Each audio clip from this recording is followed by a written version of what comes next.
Going on, everybody? Looks like we're live. I don't know how, but some people are chatting before we go live on YouTube. I'm not quite sure how that worked, but interesting. I saw Clint comment. I guess when I create the podcast, that happens, and it's weird that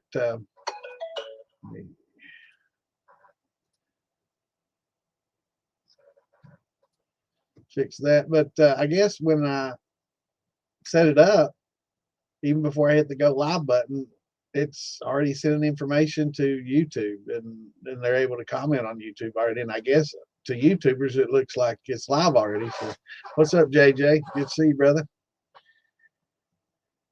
Going on Appalachia After Dark. Yes, sir. You made on time this time. Hope everybody's having a good weekend. Going on, Joe? Good to see you. All right, let me get this link out there. Y'all know the drill. I got to do the link thing and share that. And so this is where Clint comes in and juggles mice or something to entertain you. All right, let's see here.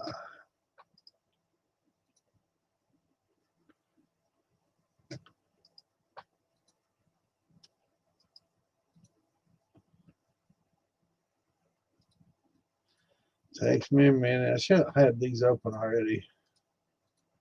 But what happens is if I open these,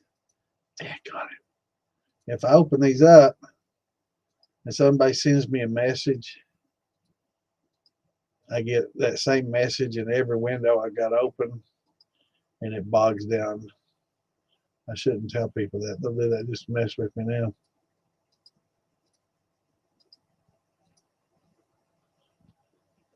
All right.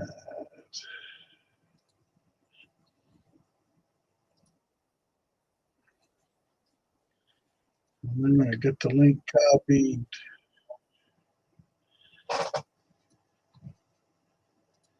All right, give me a few minutes. Take a few minutes. I'll sit there and chat while I do it. I don't want to have dead air. I don't people see the video started and they're like, "Well, damn, he's just sitting there, man. Is this live or is it frozen? My screen frozen? Am I locked up or?"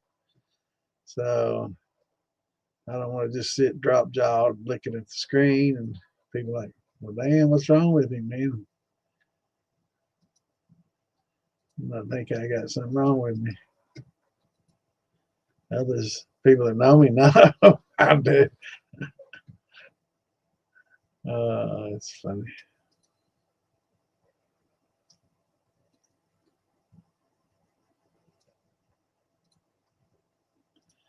So let me get the links up. Got to share it to my buddies' pages.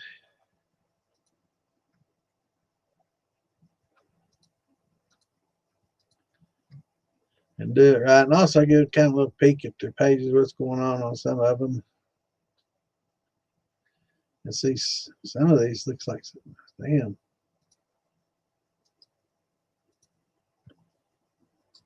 Trying to figure out what that is on that page. It's interesting looking. Starting to get people from other countries into the groups and stuff, and that's always interesting to get, because we look at moonshining, as a folk art, basically, an old tradition. And I guess in a lot of these foreign countries, it's been a tradition for centuries, right? Longer than we've been a country. So it's really interesting to see how a lot of the other countries, do their craft and what fruits and vegetables and things they have to work with to make their shine. Or liquors, I guess I should say. A lot of different liquors. But it's really interesting. That one looked like they were making some agave tequila. Looked like some of those agave plants. Interesting how they do all that, man. It's always intrigued me. And that's one reason I guess we're having Alan Bishop on Tuesday and the 20th. And he delves a lot into the history, you know, of a lot of different distillates, and especially like absinthe and other stuff. And they do a lot of reenactments and things like that that I've always thought was cool as shit. Um, so we get to talk to him about some of that stuff and pick his brain on some of these other cultures and some of the unique, not only just the unique fermentations, but the unique stills. You know, there's a lot of different stills that they've made. I've seen from everything from clay pots to tinned copper. You know, I noticed they were tinning the inside of copper, and I guess that they wanted to get a certain flavor, and so they didn't want the copper removing some of the sulfites, maybe. So they wanted them actually. And my thoughts were they were tinning the inside of it to cut down on maintenance, to cut down on the copper greening up on them. You know, because a lot of places make their stills with copper because they're easily worked. You know, they're very malleable. It's easy hammered out, soldered. You don't have to be a welder, you know, to put it together, make it work and stuff. So, you know, maybe a lot of those guys, a lot of these other countries and stuff always used copper because it's just so easily soldered up and hammered out into different shapes and stuff. So that's traditionally why a lot of them here did it. You know, you don't have to. It's safe. It's safe. It's a good metal to use for that purpose. So you don't have to worry about metal ions and getting some metal poisoning and things like that. So you know that, and I guess you couple that with the ease of building and soldering. You know, it's easy to see why copper, you know, became such a popular metal to use.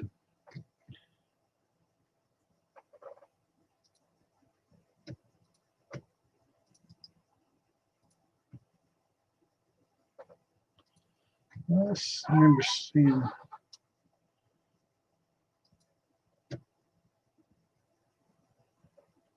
Okay, I did. Hope Mark. Hope Mark didn't have a live going. I didn't scroll down to check. All right, he didn't get. I was gonna say I didn't even. I'm just trying to go through here and get it done so quick. I didn't even have time to check. I guess he's working on that. All right. All right. Let me scroll up here and get caught up. What's going on, O'Shane? Good to see you, brother. It's Detective Patty. Almost empty. That's good. That's a good thing. Yeah, we got a little bit of snow earlier. It warmed up a little bit, though. It was colder this morning than it is now. We're in the 30s now. This morning it was low 20s, so heat wave. Awesome. I hope you left plenty of headspace for that banana coconut, man. Those bananas, man, they get quite a bit of cap growing on them, man. They huge. I underestimated my first one years ago, and it's like, wow, I had no idea. I guess about the first time everybody does bananas, you know, they overflow, and unless you have the luxury of being on here and hearing everybody talk about it, you just don't know until you do it, right? And so I'm used to leaving, ample space for a decent cap, like everything else I've done, and I hadn't heard about the cap, and it's using the airlocks and stuff, and it's one of those times when you come in and you see banana puree dripping from the ceiling where it blew through the hole and blew the airlock out and just shot out onto the ceiling and out. And yeah, that's when you test to see how good a woman you got. Yeah, how much they gonna put up with that and how mad they get. So I guess I got a pretty good woman.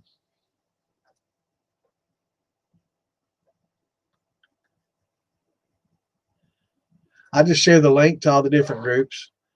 So they're in all the groups and stuff.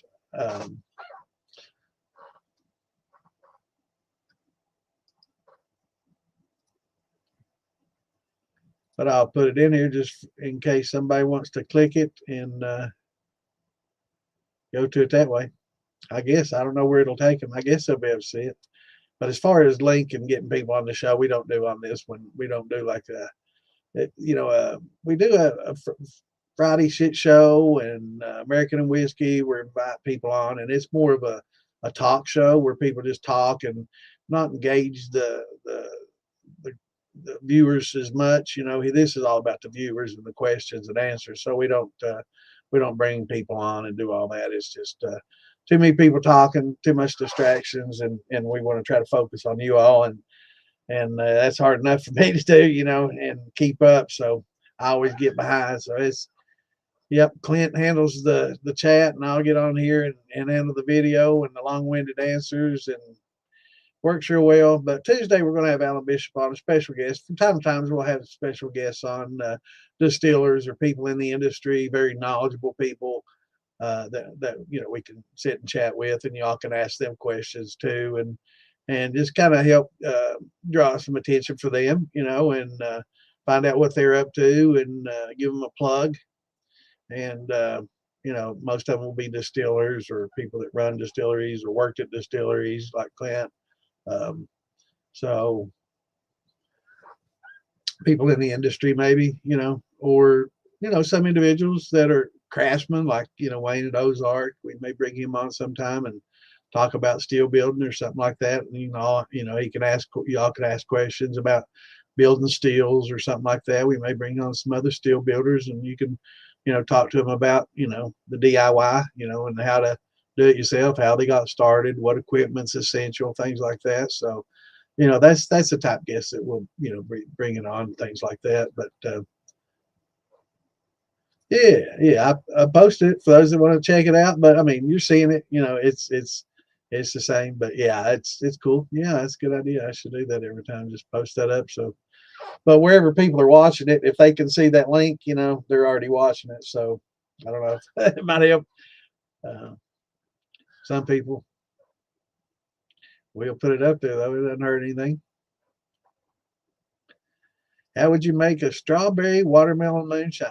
Well, basically you'll have to get your fruit and maybe some, if you want to try to use some concentrates or something in an infuser or something like that. But basically you're just going to take watermelons and core them out and press them, get all the juice, and you're going to take strawberries and puree them up and dump them in there, and you're going to check your gravity and add some sugar or dextrose or whatever you want to add to bring up your gravity to a decent level, and add a little nutrients, and throw some yeast in there, throw your oyster shells in there, and let it work off, and strawberry watermelon might make a pretty decent wine. I'm not a big fan of watermelon. I've done watermelon. I would say, make sure it doesn't get real warm when you're doing it. It's probably not a good, warm weather fermentation. It's probably a little bit better if you do it in a cooler, because that warm climate tend to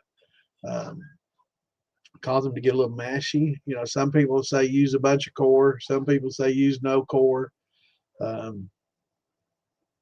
My limited experience with watermelon is it's going to remain limited experience, because I really wasn't satisfied with the way it worked out. I tried 3 different kinds of watermelon. I tried the seeded, long, standard variegated watermelon. Variegated meaning different green, striped, camo looking. And then I tried the seedless, real dark green that looked like, basketball size. And then I tried the one, I guess it was a hybrid in between the both of them. It was variegated, but it was seedless. And out of all 3 of those, the dark green one turned out the best out of the 3 for just the wine. But I decided just to mix them all up to run them. I didn't have enough of each I only had like 5 gallons of each. So I just dumped them all with the same distiller and same pot, and just ran the whole 15 gallons at once. Wasn't real pleased with how it came out. I tried different methods of infusing. I tried different compounds infused. I tried the Jolly Ranchers. I tried using the watermelon Kool-Aid. I tried several different things and sweetened up some Kool-Aid and made a and none of them really worked and carried over very well. And it just, it didn't make a real good, didn't make, for me, it wasn't that great of a shine.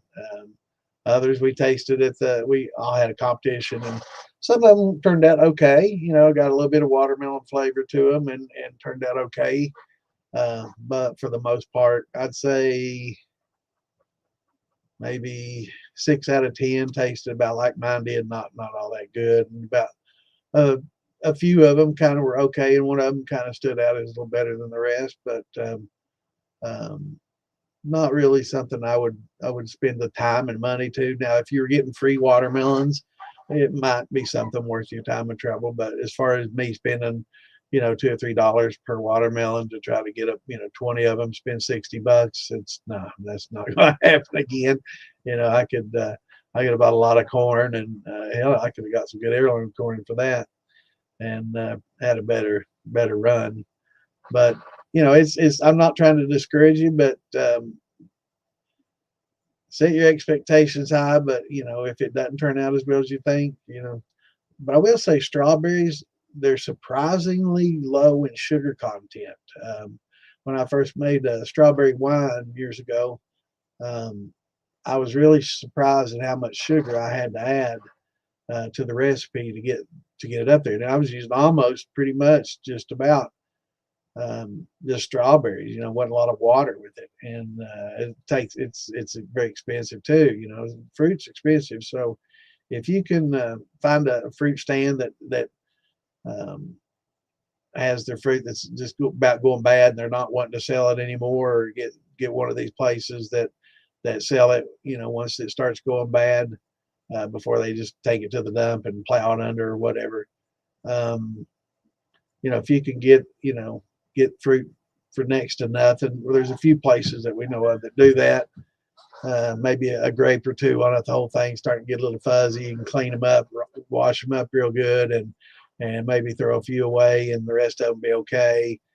Phil Billy on his cantaloupe deal, he got a crap load of cantaloupes, and most of them seemed perfectly fine. The outside started to give a little, but the inside was perfectly ripe and ready and fine. Wasn't no bacteria or anything on it, mold or anything. So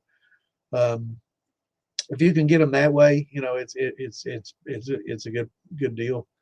But to try to pay for a bunch of strawberries or a bunch of watermelons and try to do that again, it's just not going to happen. But the strawberry wine turned out really good. Actually, it was real dry. It finished out real dry, and it actually, I didn't degas it, so I wanted to create like a sparkling strawberry wine champagne, and I call it strawberry champagne, but it's just basically a strawberry sparkling wine, and very no sugar content at all. It's not sweet at all. It's dry, but it still has a good strawberry flavor to it, and it's just kind of a low cal thing.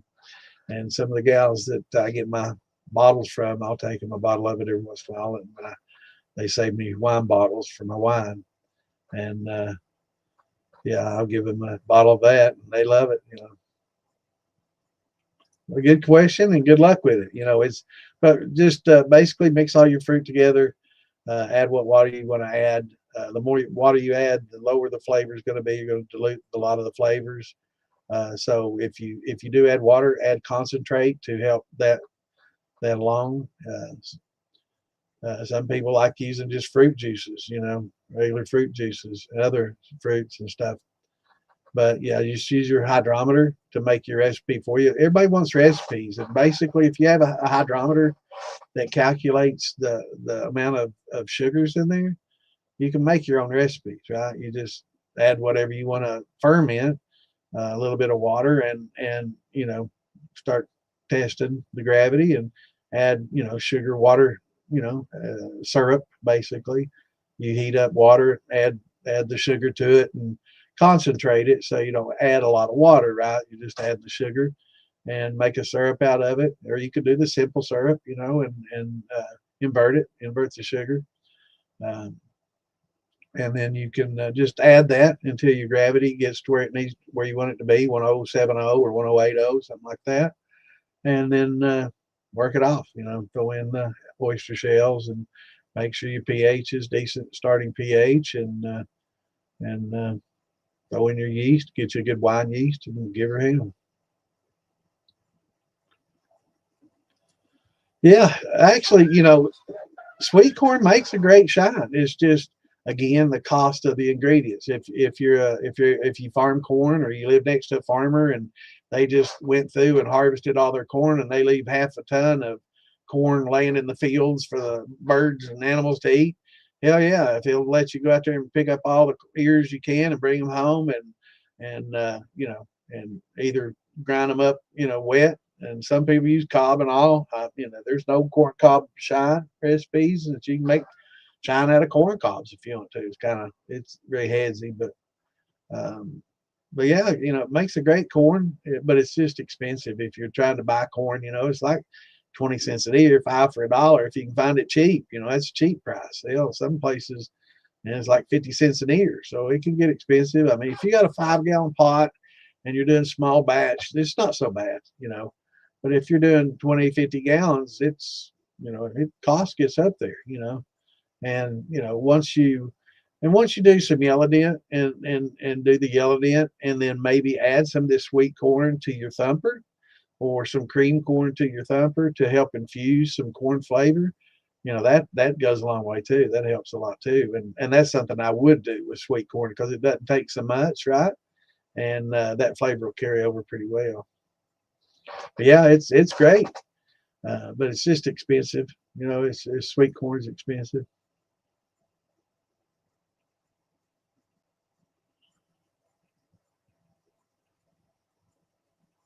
Awesome.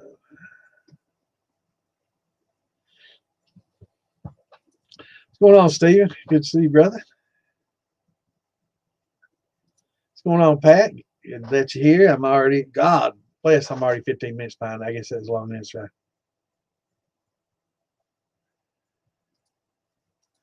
I'd say it probably hadn't changed since the 80s when I drank it. You think so? Better? Yeah, I think there was a poll in one of the groups. I can't remember. It might have been militia, or it might have been DIY. I can't remember. But they did a poll on which legal shine do y'all like the best? That's the question I'm gonna put out there to you all. What legal shine that you bought at the stores do you all like the best, and why? Just curious. Yeah, a lot of those smoky sugar shine, I think.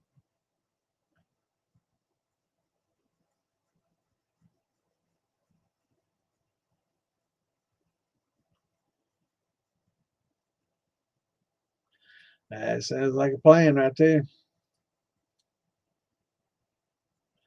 What's going on here, Billy? Good to see you, brother.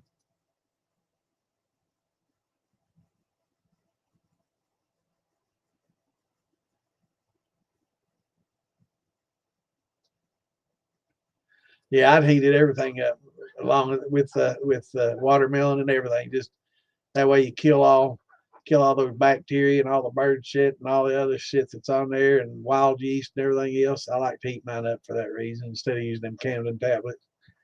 But a lot of winemakers don't. They say you shouldn't heat them up like that. It does something to you lose some of your flavor because you I guess take away some of the flavonoids and stuff that are.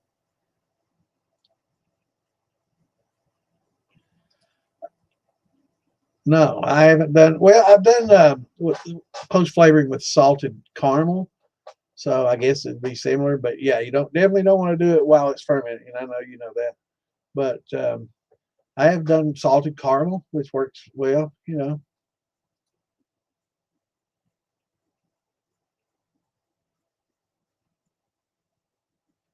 Finland and New Zealand, Aquavida. Yeah. Yeah, we've got some from New Zealand. We got them from all over. We got Canada, we've got the UK, we've got Ireland, New Zealand. Got from a lot of places, man. Did you? Cool, cool.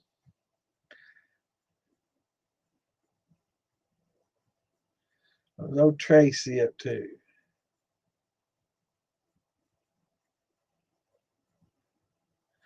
Yeah, you could do them all together. You could just core your moonshine, your watermelon out, and put it in a pot. You know, grind up your strawberries, dump them right in there with it.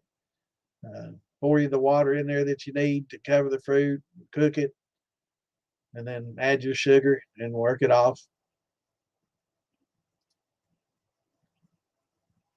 Yeah, yeah, he does. Yep, we'll be talking about that as well Tuesday for sure. And they quit doing the Farmer's Almanac this year, so that's interesting. He'll be the only one with an almanac out now. But yeah, the Farmer's Almanac, this is the last year of print. I guess maybe they'll do it online, but this is going to be the last year of print for the Farmer's Almanac.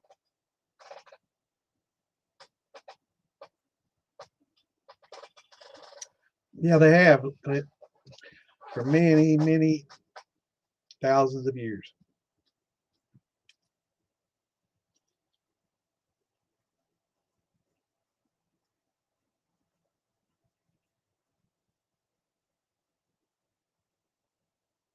Yeah, it's that's probably a good idea to process the watermelon first, and then strain it and just get the juice, and then maybe because I don't think you want the pulp in there. I was told her best to do without the pulp because once that increases your heads, right? Once they starts working out, that's basically a cellulose.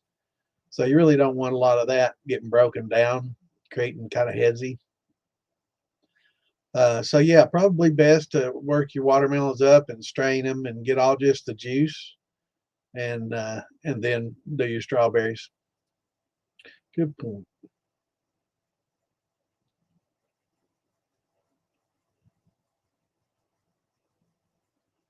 Yeah, and some places like the that sulfur flavor, and that's I guess they some places like it and some people don't want it, and I guess that's why they were tinning the inside of their steels so they could carry that sulfur over. You're welcome, brother. That's what we're here for. Got any questions? Just shoot them.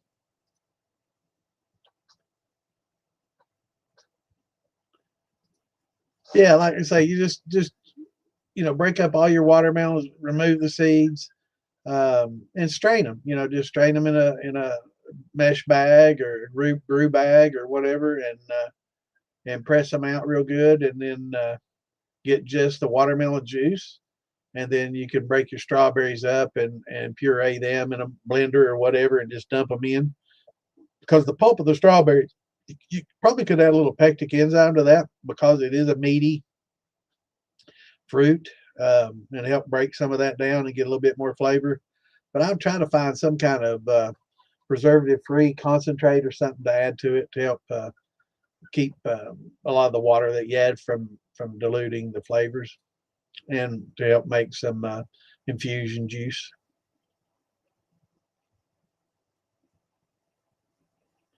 Oh hell, I thought I had them up, Clint. Sorry, brother. I set the sides before the show and forgot to turn them on. I'm glad I got somebody paying attention. I'm 20 minutes behind already.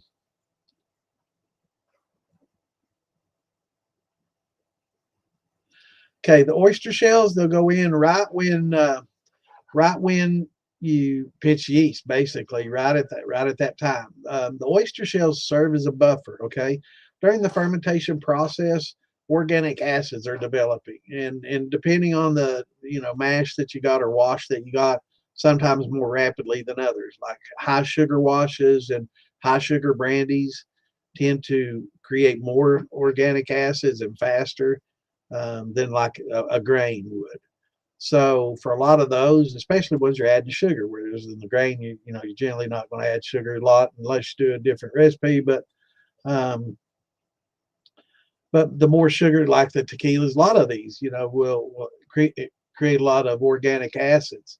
And adding the oyster shells, which is calcium carbonate, is all it is, and boil them. You can buy them in the bags at the feed supply stores. I get their supplement for chickens and stuff to help keep their calcium up for their eggs and stuff. But just buy it and just bring them in, break them up, small chunks, and boil them, clean them up real good, and put them in a mesh bag or cheesecloth or whatever that you want, and you add them at about the same time you add the yeast. And what it will do is it won't boost the pH, right? It's not going to make your pH jump, but as our organic acids are slowly created during fermentation, this helps buffer them. The acids start eating away at this calcium carbonate, and it just helps neutralize them and buffer them. So it just helps keep your pH from crashing and your fermentation from stopping. And but when you get them, clean them up, boil them up. They say they're purified and all that, but I feel more comfortable going ahead and boil them up and clean them up real good, and you can reuse them. When you get it done, get that bag out, get you a small little pot, dump those oyster shells. I guess you probably leave in the cheesecloth. I just take them out, but rinse them with water real well, clean it, and then pour some water in that pot, let it cook up and boil, and then set them off to the side and pour the water off and let them dry out again, and bag them up. They'll be ready to use next time.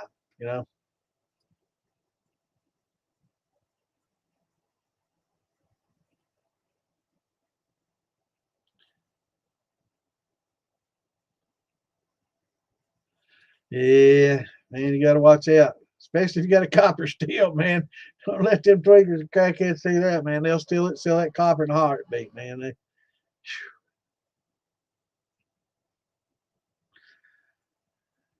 going on, Mud Grips? Good to see you, brother.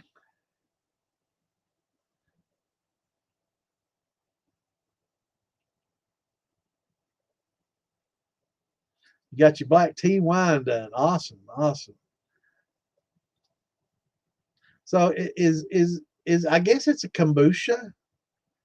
So did you get the SCOBY and all that going on?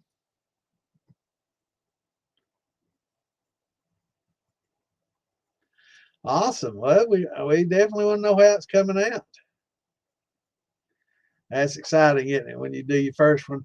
Now, on subsequent ones, write down what you do and try to do the same thing every time. Use your hydrometer and you know figure out exactly how much backset sugar you need to add. Check your pH. You'll know that the pH is pretty low. Maybe next time I won't add so much backset, or the gravity, it's not enough. Next time I'll need to add a little less backset and a little more sugar. So you can adjust your recipe. And take out a little bit of the grain, add a little bit of fresh grain to it, and but yeah, this spring I'm going to do a yellow label angel yeast sour mash. So I won't even have to convert every bit of corn that I add each time. I guess this koji and a lot of these enzymes that they put, a lot of this fungus and enzymes that's in the yeast naturally that they well not naturally that they put in there. So hopefully it'll continue to break down the grains each subsequent time, because I want to do more of a traditional type of sour mash where it gets fresh grains each time, right? Maybe not 100%, but it's going to be a major percentage, maybe 50, and that way have more flavor, and it probably be a little bit longer in between sour mashings, because basically the other one's mostly sugar that you're adding with a little grain. This one's not going to get any sugar. It's going to convert each time, and sour mash using that. It's going to be pretty interesting. We talked about it last week, and I've not heard of anybody doing it yet. So, I'm sure a lot of people are going to do it now and say they're the first. It was their idea, and I'm sure it's probably been done. But it's kind of an original thought we talked about. I think last week or week before. But it'd be pretty interesting. That's perfect for a first jar, man. That's right where you want to be, brother. That's dialed in, man. That's a good proof to come off that. Because by the time you get to those hearts, 135, that's straight into the barrel kind of proof. That's good. Awesome, awesome. I'm slow, O'Shane. I don't know. I don't know.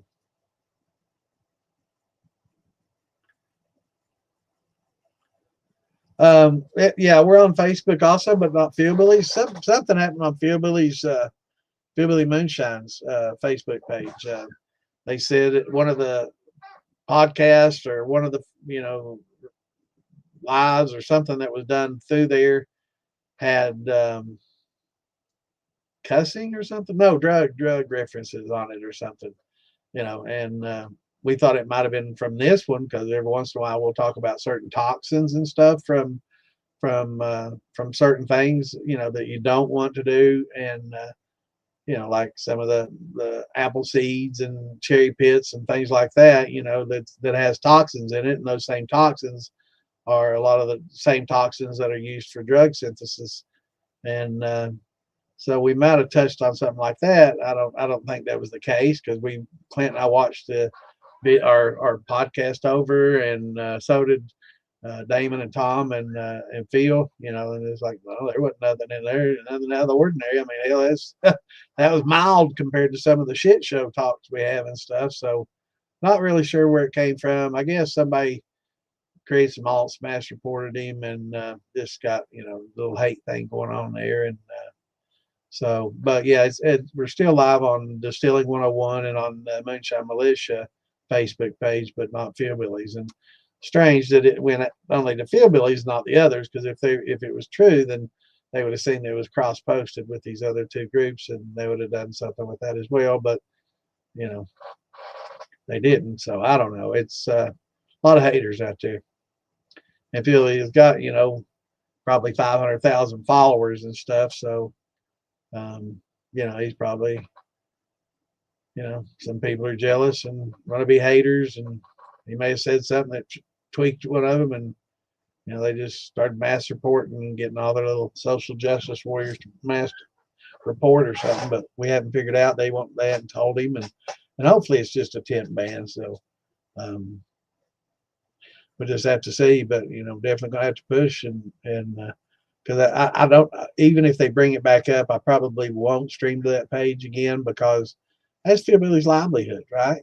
This is what Philbilly does for a living. For me and a lot of you all, it's a hobby, but it's Philbilly is his way of life. He makes steels, he builds a lot of equipment, he gets a lot of welding kegs welded, and sells kegs, and sells grains, and and they do a lot of creation for the Vaver steels and a lot of other things. So I probably won't risk. I'd hate the fact that if it was me or something I said or did that did that or caused it. But we reviewed the podcast from the day before, that they said it was, and the day that they said it was, nobody did anything on that day. So but I did stream the day before, and we checked it and didn't see anything, but it's hard to say,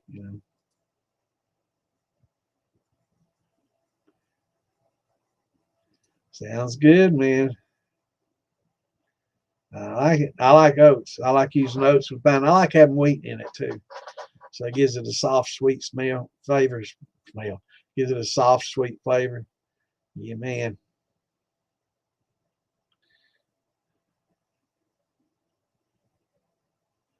Yeah. I'm not going full of watermelon anymore. I mean, I like watermelon, okay, but there's not a lot of sugar in them. It's just juice. It's just water, and maybe with strawberry or something else, it would be better. I agree with with that. Adding something else, because alone it just wasn't cutting it for me. So there'll be no more watermelon crawl. And you see them do it on the show, and they done big. The way they did on the show, there's no way that it was all that good. Nah.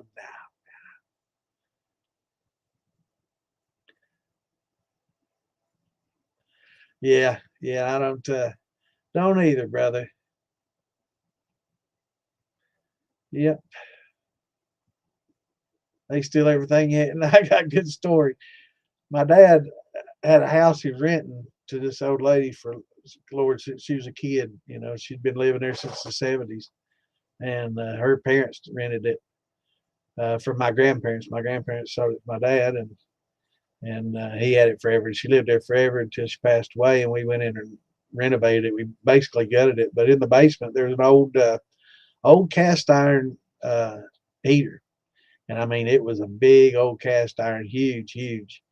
And my dad was like, "Man, it's gonna take forever. We're gonna haul that off, man. It's gonna be tough as hell to do." And I'm like, "Nah, it won't be bad at all." And I was like, "Let's just set it right over here off to the side, and just let it sit there." and somebody will come get that thing, and they'll take it to the recyclers and get them some money and stuff. And he's like, shit, nobody gonna fool with that. We left it that night. The next day we got there, it was gone. And I was like, man, they can't get much money out of that cast iron, you know. And I'm like, if these people just wanted, if they would just get a job, because they worked hard for what little money they got, you know, if they just got a job, they can make more money working less, you know, a lot less hard for what they do. But just, I don't know, you know. But yeah, they packed every bit of that old cast iron out of there, man. It must have been that truck, you know, it was rubbing the tires on the fender wells. It was heavy. It was a big one. I mean, it was huge. So yeah, that's crazy. But yeah, they'll steal everything. They'll get every damn copper, anything they can get their hands on. And I grew up in Eastern Kentucky, so you know, there's a lot of that in pill heads there, you know, and pillbillies they call them. And sad, really, you know, it's sad, it really is.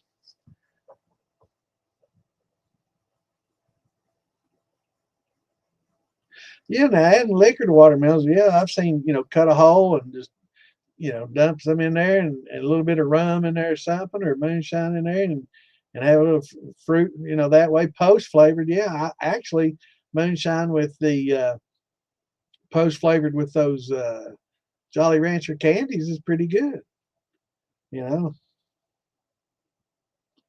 And Damon's watermelon, you know, that Sour Patch watermelon stuff he makes is good. It's all post flavored, you know, all that's good. But trying to make it out of the watermelon and no, I won't fool with that. But I will post flavor with some watermelon candies and stuff like that, because those do taste good.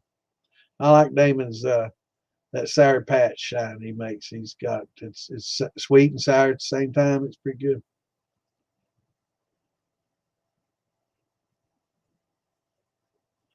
Right, and that's why they said don't use the rind or you know, any of the pulp. You know, get rid of all that, because they said if you do, it doesn't taste like watermelon. It just tastes like melon. But I think melon would have been better than what I got, right? Because it made it. I don't know. It was real warm when I did it. I did it in a warm environment. It was probably mid to upper 80s, and it probably got a little over ripened while it was fermenting, and it might have had an impact on it. Yeah, yeah,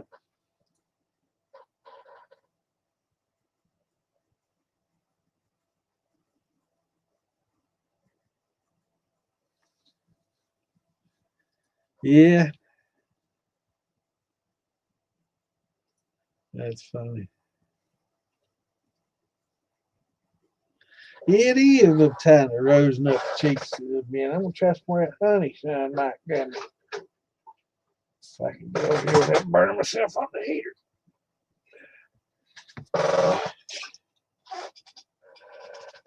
Little honey shine. Appreciate you, Mike. If you're watching.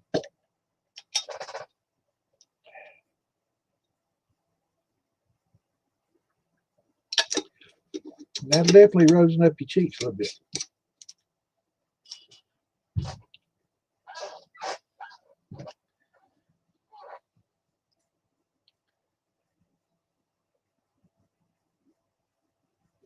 Yeah, yeah. If you can get it cheap, you know, with secondhand stuff. I tried to go to the grocery stores here and talk to them, see if I could get the fruit before they throw it away. And they're like, "Oh, we give it to the charities and stuff." And I'm like, oh, "Okay, you know." So I'm definitely not don't want to get in the way of starving people. So you know, I just have to find a place that I can buy pallets of for $1 or two. And that's what we got. There's a place in northern Indiana,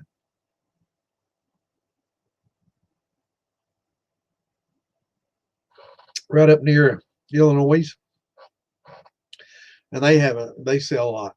And it's on the honor system. They got cameras and stuff though, but it's on the honor system, and they just post the prices, and you go up there, and ever how many pallets you want, you put your money in, show it, and put your money in the envelope, put it in there,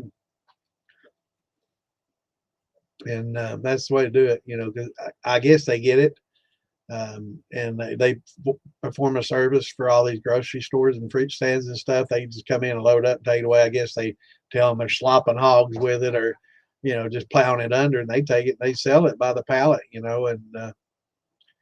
you can go in and buy shitloads of fruit for pennies on the dollar, and $1, $2, $3 a big huge pallet, right? Cases and cases of it. And yeah, it's good way to get the fruit. I've been thinking about, man, setting up a little brandy legal distillation up there right next to them, just be their best customer, right? Is whatever brandy I make that day or mash in that day will be whatever they put out there, except watermelon. Yeah, we talked about that on here as well. I think it would probably improve it. Y'all know how you get sap from a tree, right? It's basically water. It's not real sweet, or it's basically water. But you boil all the water off, and what's left behind is a much more sweeter concentrate, right? I think that if you were to do a watermelon that way, and I didn't, I talked about it beforehand, but I procrastinated. I didn't have time to do it. I did it right a week before the fire bottle. Or I started fermenting about 3 weeks, and it went 2 weeks, and then I distilled it a week before, and actually the week of, like 4 days prior, so it didn't even have time to air out or estrify any. But yeah, it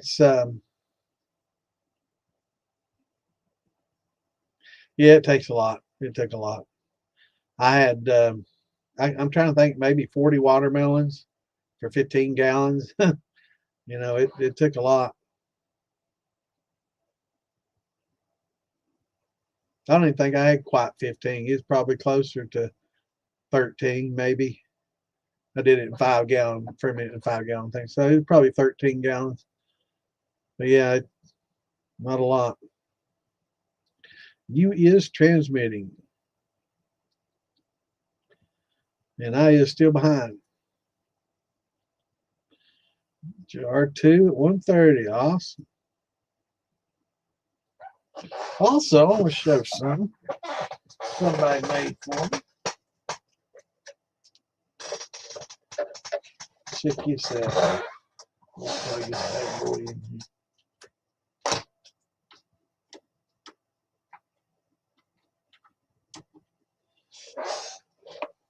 You see that pretty well? It's hard to see the colors on here. The camera doesn't do the color. It's got some colors. You can't see the yellow corn, and I get the green stands out. But is that cool or what? The light box. Appreciate that, brother. Definitely nice. Appreciate it. Pretty cool. I have to put that up somewhere. No. It's got a little hanger I can hang on the wall. Pretty cool, brother. I appreciate you.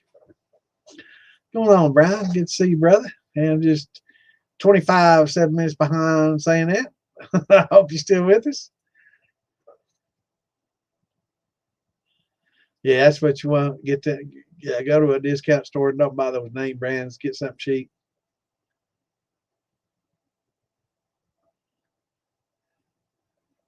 Yeah, it's rather anticlimactic, isn't it?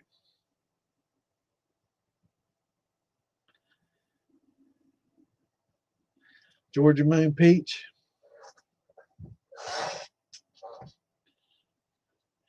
Yeah, I just came up to that, man. That's something I didn't see that, but I just scrolled to that right after I had that thought, man. That's something in it. Yeah, I've just been reading everybody's comments. Yeah, buddy, I like it. Appreciate it, brother.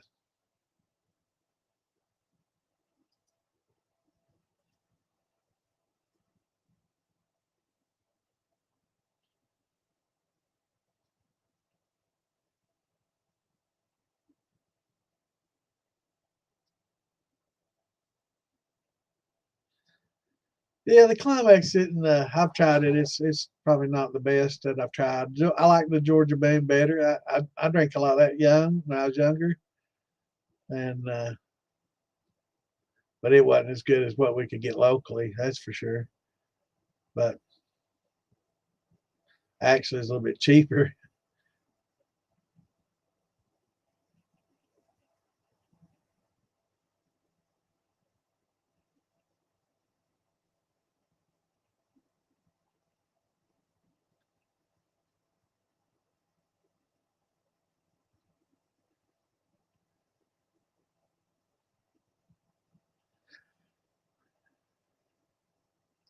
I can't do. I'm on StreamYard, Joe. I can't do all that on StreamYard. I mean, I post it to different groups, but like as far as pinning it in militia, no, I'm not gonna pin it to the top of the page. We save that for like the calendar of events and things like that. But it's posted to the group.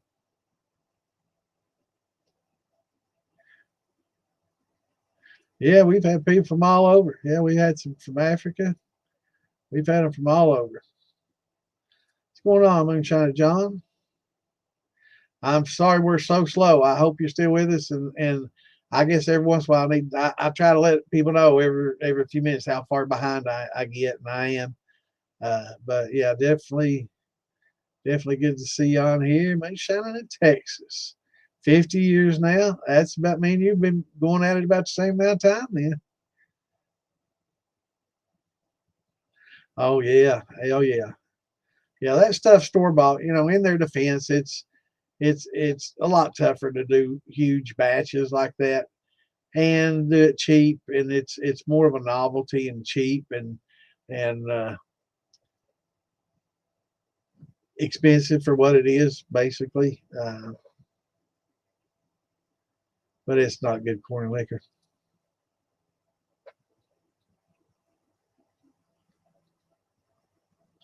Sugarland. Well, there's several different kinds. Georgia Moon, Climax. There's a lot of legal ones, but unfortunately, a lot of them are smaller craft distillers. I know a lot of where I go to a lot of the different festivals and stuff. We get a lot of craft distillers at each of them, and between here, Missouri, Kansas, Arkansas, all in Georgia, Tennessee, Ohio, Virginia, West Virginia, the Carolinas, of course. Quite a few craft distillers in that zone of Appalachia, right in the easy Midwest. So yeah,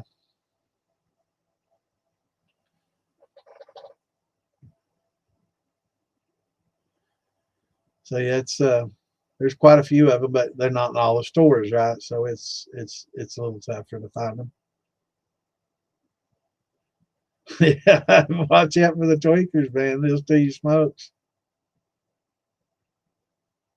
Oh yeah, they've been distilling for many centuries, man. Thousands of years, many thousands.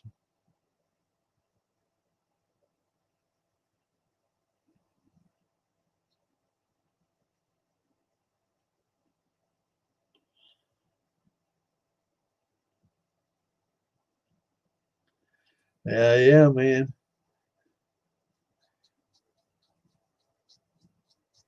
So you probably grew up close to where I did, then, Eastern Kentucky, man, is where the coal mines are. You start getting around a lot of that coal and well water, you definitely gonna get some sulfur.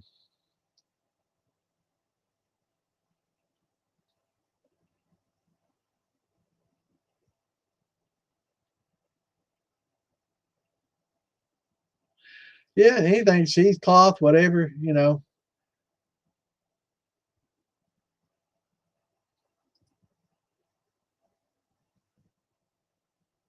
Cheesecloth. Get you some cheesecloth. Or I think Clint uses pantyhose.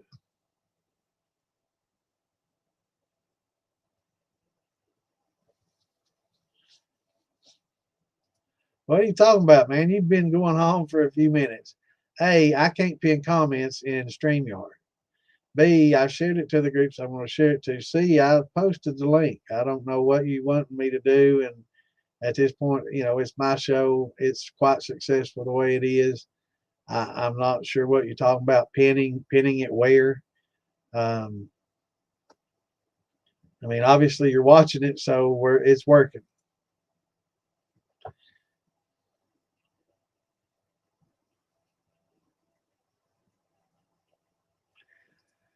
Yeah, I feel sorry for him mostly. It's sad to see a ruined life like that. What's going on, Cave Daddy? Good to see you, brother.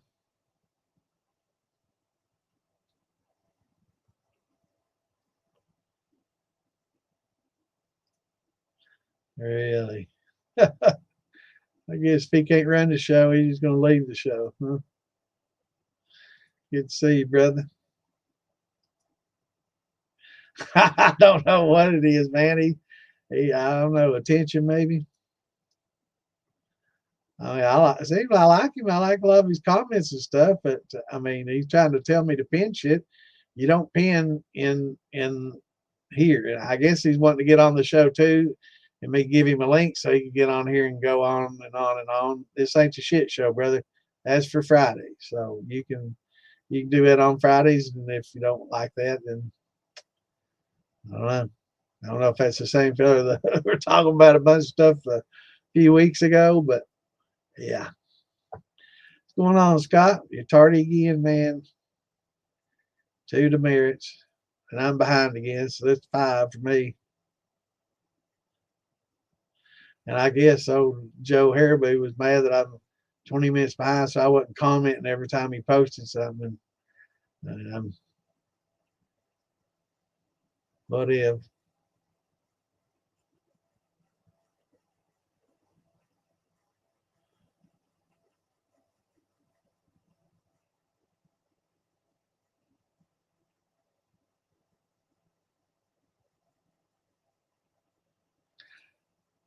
No, I'm not. I'm not going to run sugar on it. I'm going to keep adding grains to it.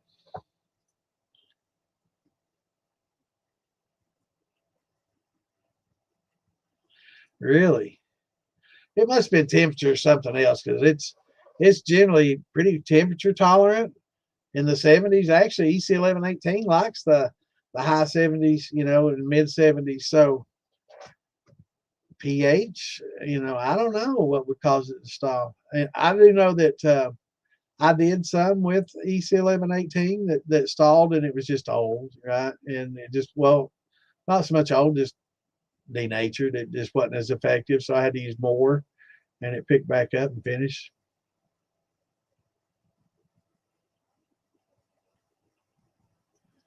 I don't even know.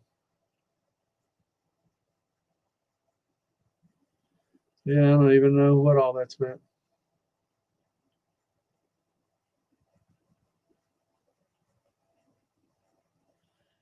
Yeah. Yeah, I don't think it's weed. I think Facebook's pretty tolerant for weed and stuff. It's the hard stuff, and I know it wasn't nothing that we said, so we went back and read everything, and we couldn't see anything.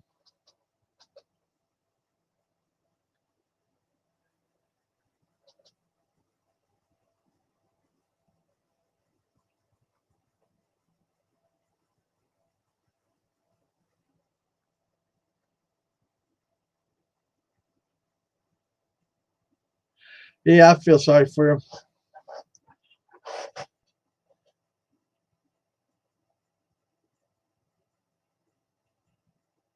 And weed's not. I don't think it's weed. We talk about weed. Hell, there's a lot of podcasts. People sit there and smoke it right live on the damn, you know, live on the screen in front of the camera. So I don't think that's the issue. I think it's just hate. I think somebody mass supported him, created some alts, or got some little social justice warriors to support him. Most likely alts, and reported it from 5 or 6 people, and they just banned it out of reflex because that's just how they do. But hopefully it's just temp.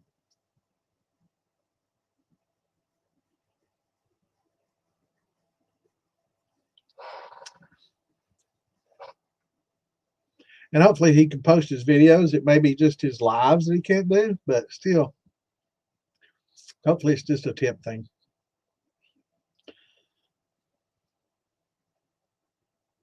Yeah, yeah. The infusion thing is definitely the way to go. I've tasted a lot of the brandies that have been infused, and it adds a lot of flavor. It helps a lot.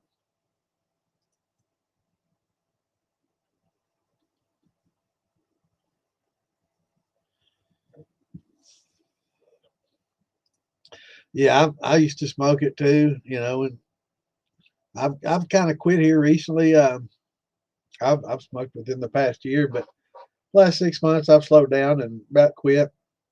It's gotten to the point where it's doesn't make me feel good anymore. It kind of nauseates me and stuff. So if it's not gonna make you feel good, ain't no use doing it, right? So yeah, I pretty much quit smoking and into my breathing. Starting to get old, and I want to live to be older. So I'd probably do some edibles or something like that if it didn't make me sick. I'd try a little bit at a time and see how that worked. But smoking just doesn't make me feel good anymore. No, we're not going to bring up vinegar without you, brother. But yeah, we did talk about a SCOBY and how that is similar to mother of vinegar. It looks similar, like the gelatinous mass that it is.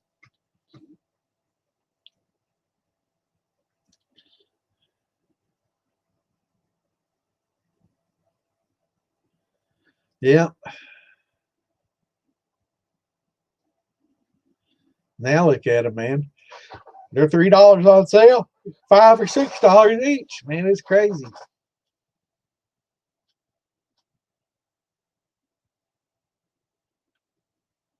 Oh, it definitely helped. It definitely helped. Or if you wanted to, you could put, your copper mesh in that sight glass, and in the tube above it, the spool above it, put your crush up, some peach candy and rock candy or whatever, and just drop it in there and let the hot vapors go over it and pick up the flavor, and it'll melt it in no time, and it'll sit there and be mashed into that copper, getting infused. Works. I did that with some of the Jolly Ranchers in my inline infuser, but it just didn't pick up a lot of the flavor, even then. So I'm gonna build me some infusion. I'm gonna build me some basically copper jar rigs. Instead of jars, it's going to be just small little copper thumpers, right? The size of a half gallon, 3/4 of a gallon, maybe.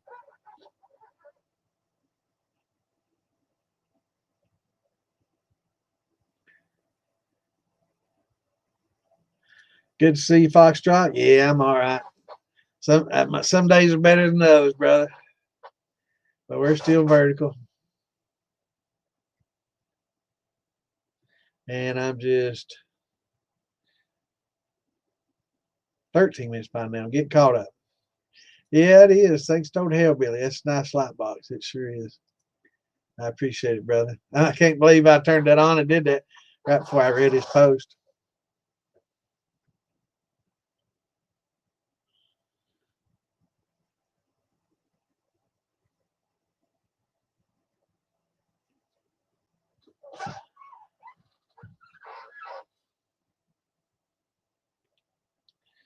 What's going on, Toby? Good to see you, brother. Ain't seen you in a while. Hope you're doing all right, brother. There's a good liquor maker right there. Toby makes some good shit, brother.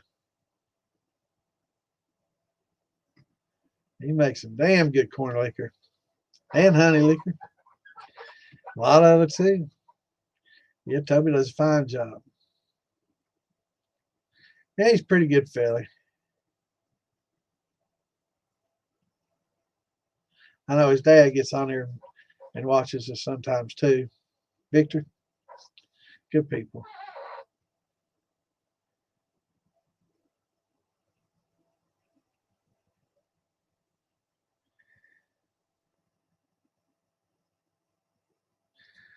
All right, good question. Question: worm versus condition. I assume you're talking about it like a shotgun.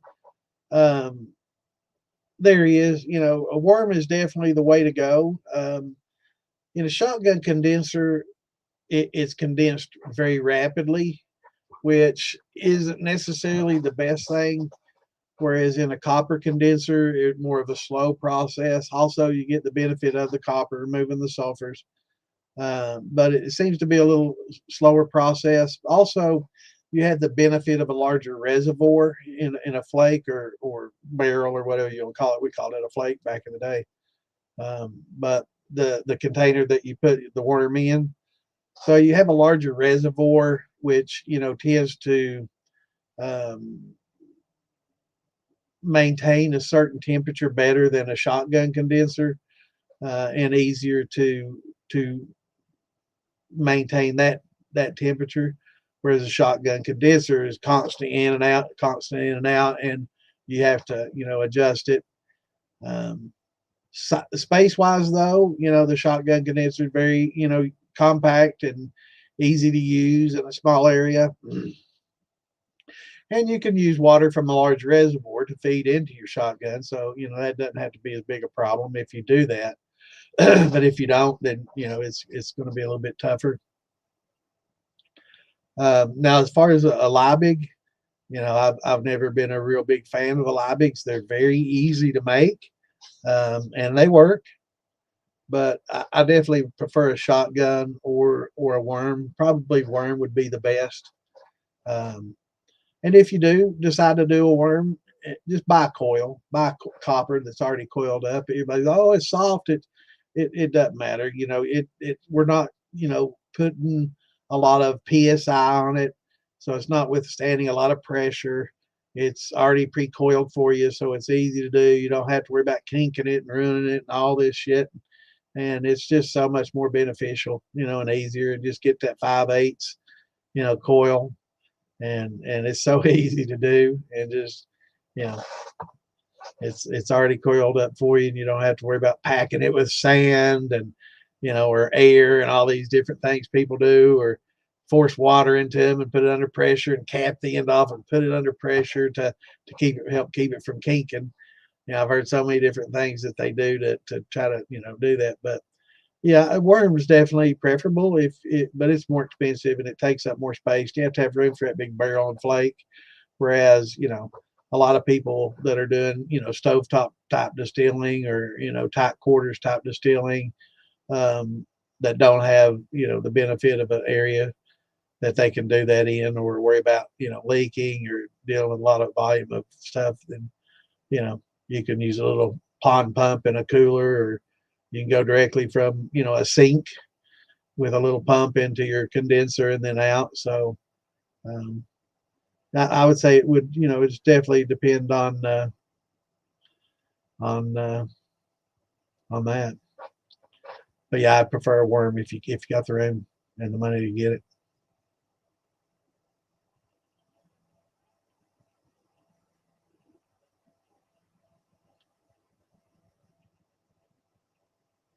Yeah, it's there.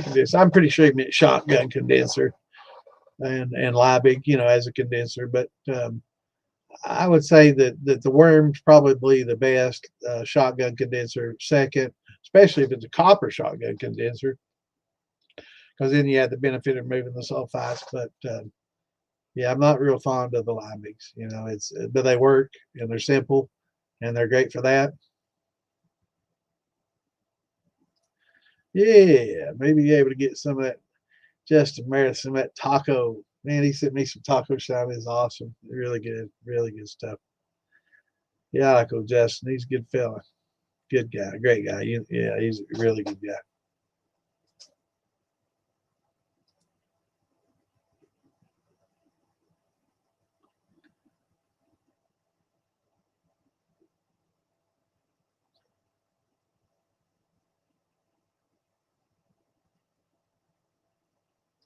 Yeah, I think he's talking about a Liebig.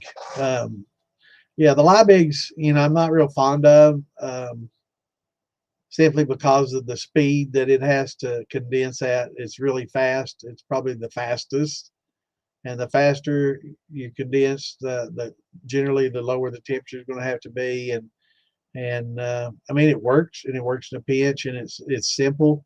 If it's something that you're just putting together and you're complete DIY and can't afford the worm, or don't have room for the flake in the barrel.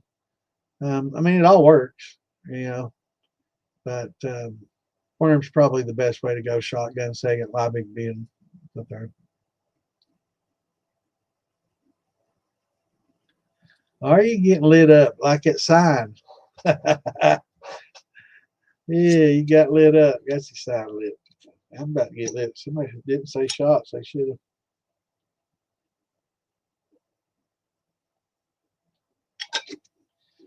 Tell you what, Somebody worn the letters off this jar. They've used a lot. Mike gave me. I guess he's been using this jar a lot, man. Right there where you put your finger, they've worn the ALL off a ball. That's some use now.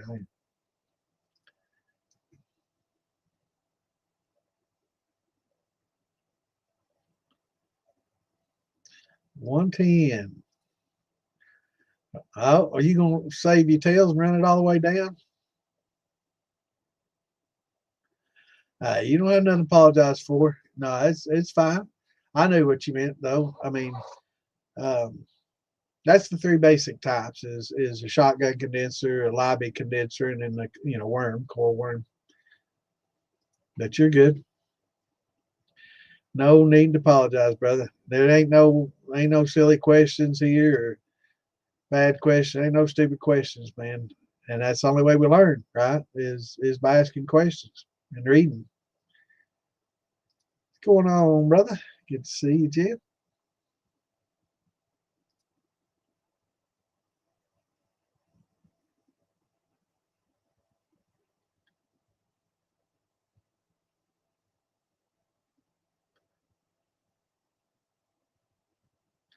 I wonder what's causing it to stall. I mean, there's got to be something, temperature, pH,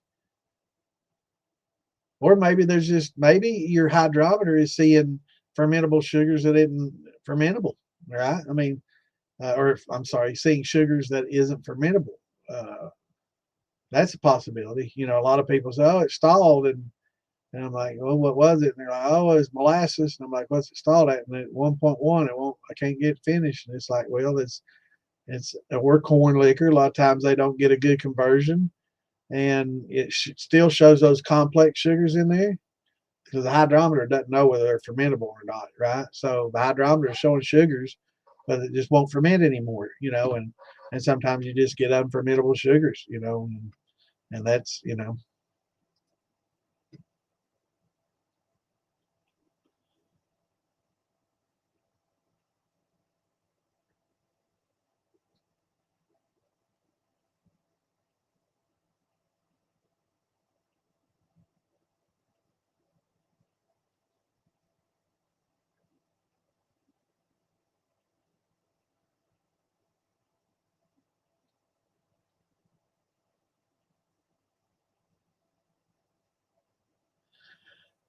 Yeah, I can't.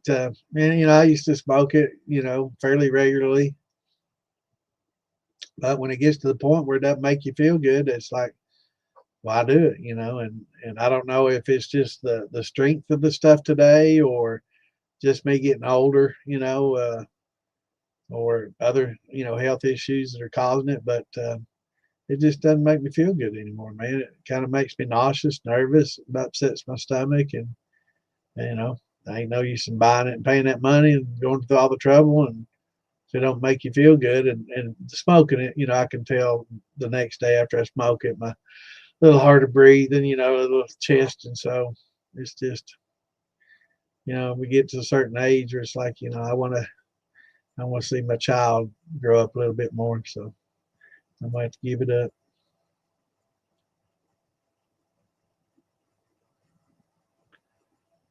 2 Pines.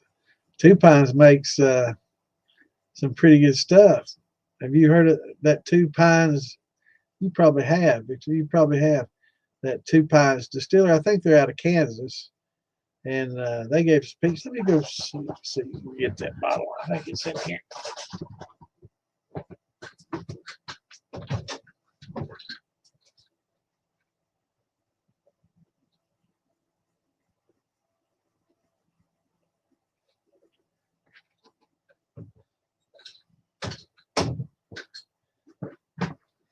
All right. That's made showing. It's not 2 Pines, it's Tall Pines. Peach brandy. They make pretty good peach brandy. Had to tell me a little sippy sip, man. I went all the way in there. Trouble getting it. I'll get yourself up breaking a cord. But met these guys in Arkansas. And they make a good peach.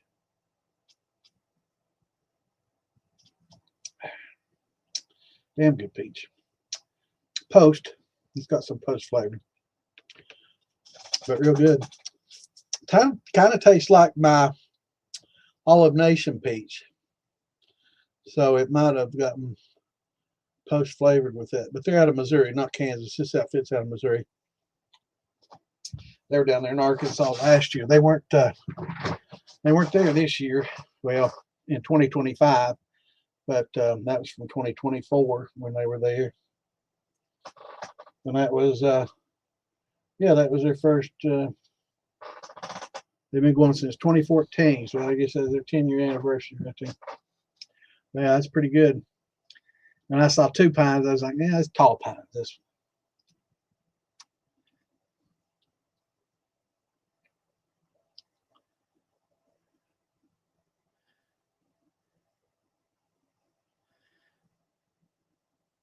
yeah, I like old Willie, man. I don't see how they do it, man.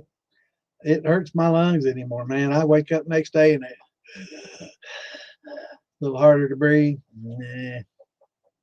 I smoked cigarettes for a long time too, since I was a kid. I started everything at about 12, 13. You know, I started shining, smoking, and doing everything. So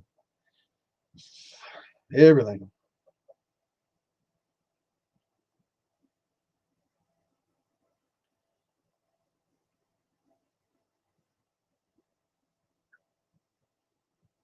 Same with me. You know, I was making shine at 13 and growing weed and smoking cigarettes and cigars. Started smoking. Basically, me and my buddies would fish on the riverbank and on the Big Sandy and sit there and fish. And damn mosquitoes would eat us up, man. So we found that as long as there was smoke around, they wouldn't bother us. So we started just puffing on cigars, you know, and Swisher Sweets and regular cigars. We wouldn't smoke them. We'd just sit there and keep them going and keep that smoke around us, you know. And next thing you know, we're inhaling, and then next thing you know, we're all smoking and fishing and drinking.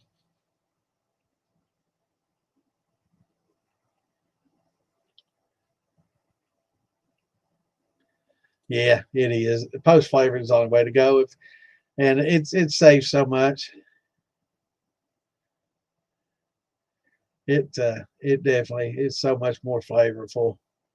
And you know, people don't mind anymore like they used to. You know, back in the day, you know, it was moonshine heresy to post flavor anything. You know, and a lot of people look down on the town mountain shiner because he put peaches and grapes in his. But he made a decent shine. It wasn't too headsy or anything. He made decent cuts and he put peach or grapes in it. So if I wasn't making it, I would drink his.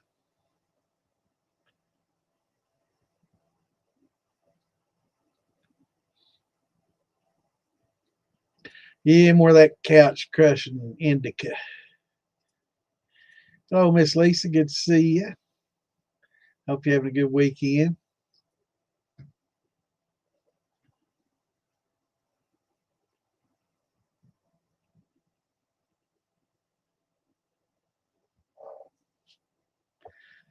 Yeah, I wasn't catching a good buzz anymore, Mike. I just wasn't making me feel good. Every once in a while, you know, I'd do a little bit, and I was doing like little one hitters, right? Little teeny bats, one hits, and sometimes, you know, I'd get a little bit okay off of it, but after I did a couple few of them, it's just, you know, I was sick and just if it don't make you feel good, ain't no use doing it.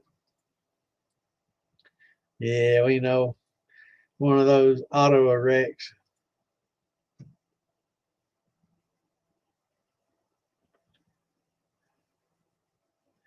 Aged wheated bourbon. That sounds good to me. Right up my alley. Hope you're staying warm up there. Yeah, we got a little bit of snow. Most of it's melted off. It was pretty cold last night. It got in the 20s, low 20s last night, which isn't that cold for you guys, but we back up in the 30s today.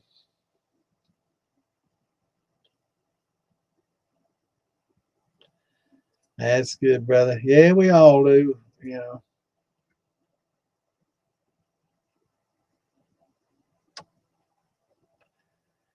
I used to like that, that indica jaw drop couch cushion kind of stuff, man. Just sit there and smoke it. Next thing you know, it's 30 minutes later, and it's like, what did I have done the last half hour?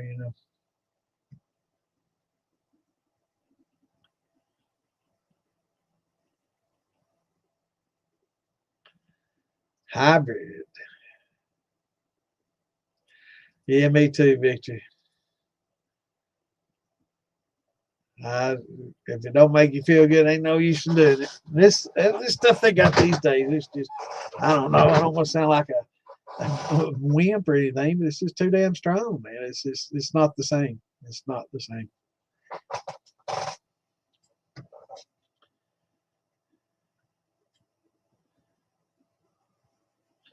Yeah, that's funny shit, Mike.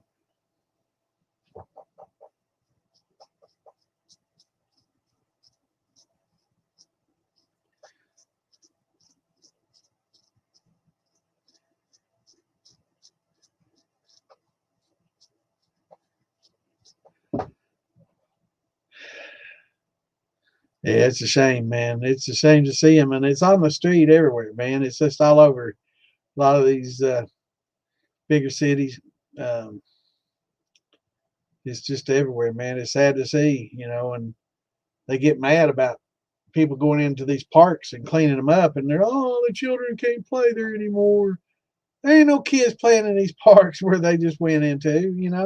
So there's a lot of crazy stuff. I don't want to I don't want to go down that alley.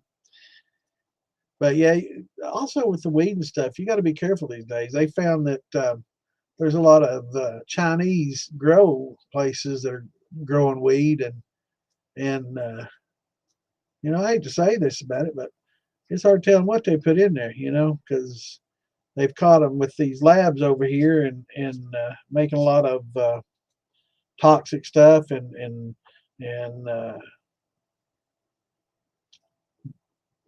some they caught a shipment or something coming in from China to some researcher in I think Michigan or Illinois somewhere, I can't remember, Michigan maybe, and and it was some kind of fungus or something that would take out major amounts of crops, and it was really bad, and if it got out, it would destroy lots of crops, and it spreads, and it creates a big huge problem, right? um, Good thing that got caught and didn't get out, and they trying to hurt our food supply, and they shipping over this fentanyl. Basically, that's chemical warfare as far as I'm concerned. Them shipping all that shit over here and putting them and getting it put in the drugs that gets shipped into here. So, and that's the way they're seeing it. That's chemical warfare, and they're starting to treat it that way as they should. And I'm glad. But yeah, it's basically what it is. They're just killing us without us. Look how many hundreds of thousands of people died of fentanyl. A lot more than died from plane crashing into the towers. We go to war over that, but hundreds of thousands of people get killed from fentanyl and we don't do nothing. We're being systematically eliminated with that shit, and it's got to stop.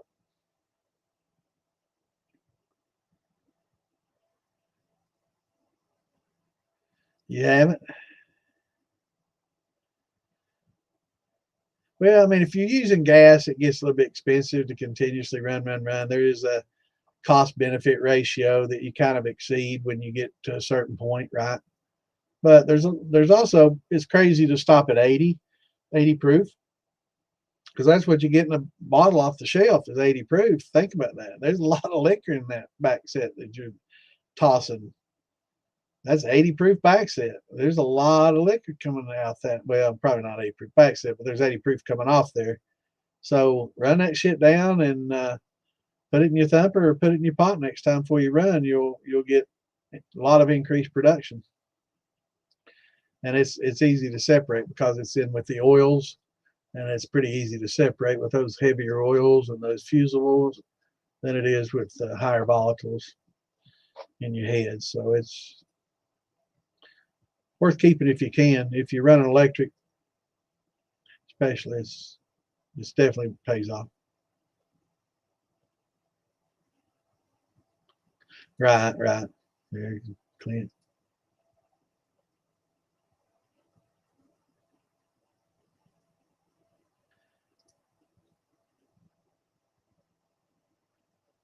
Right.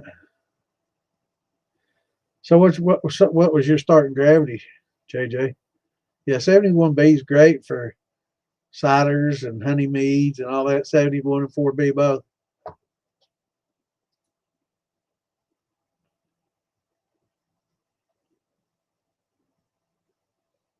Yeah, I bought everything. I've well except a box. I got to buy me a box to mount everything into, and I'm gonna do it. I noticed on Moonshine Militia somebody was posting questions about the wiring and stuff, and I will say if you're not sure about this, it you definitely want to get somebody to help you. You know, there's a lot of good DIY things, and then there's some that you definitely want to consult with a professional in. Um, I will say they sell a lot of these controllers, and they say 220. And in Europe, 220s run with one wire, right? So they got a 3-wire. They got a 220 hot, a neutral, and a ground, right? That's the way it's done in Europe. Here, we have 110 on one line, neutral, and a ground if it's 110. 220 is run with two 120s and a ground, right? And sometimes a neutral, depending on how old it is. But so it's different. So a lot of people get these controllers that's set for 220, but it's set for 220 on one wire, and we don't have that here. So be sure what you're ordering, because I ran into that when I was ordering mine, and there's a lot of them out there that are one wire 220 that don't work here. So know what you're getting and know what you're doing if you're gonna start fooling with that 220, and but you can save a little bit of money if you can do it yourself. But if you don't, at least have somebody that's an electrician help you, or take it to somebody, or just buy one from somebody that does them.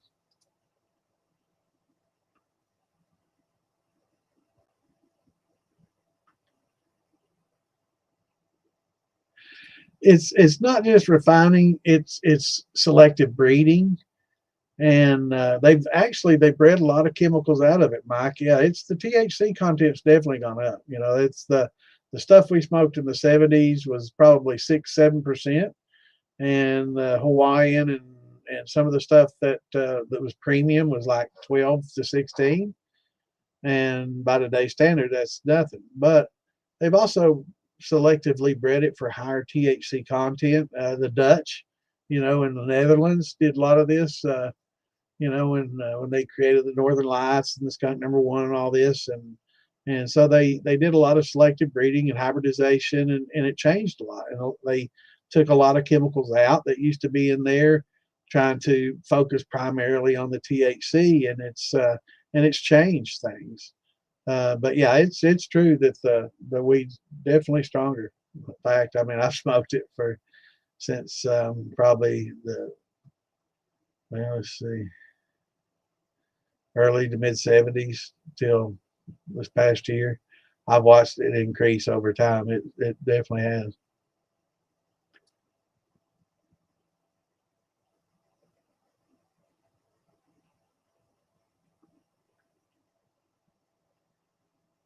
Yeah, it's a shame, man. Have to deal with them tweakers. And it's even worse if you got a family. You know, it's just you. Whatever, I can handle them, but you know, you have to worry about your kids around them, and like we're talking about in the parks and stuff.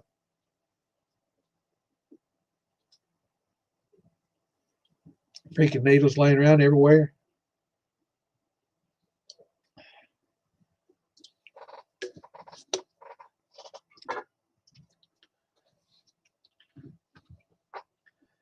What's going on, Michael? Hippie crack. This don't make me feel good anymore, brother. I've smoked it for 50 years, right at 50 years, and I just doesn't make me feel good anymore. And the smoking part of it. If I can eat edibles and it makes me feel good, I'll do that. But I just, with my chest and lungs, I just can't. Not going to smoke much anymore.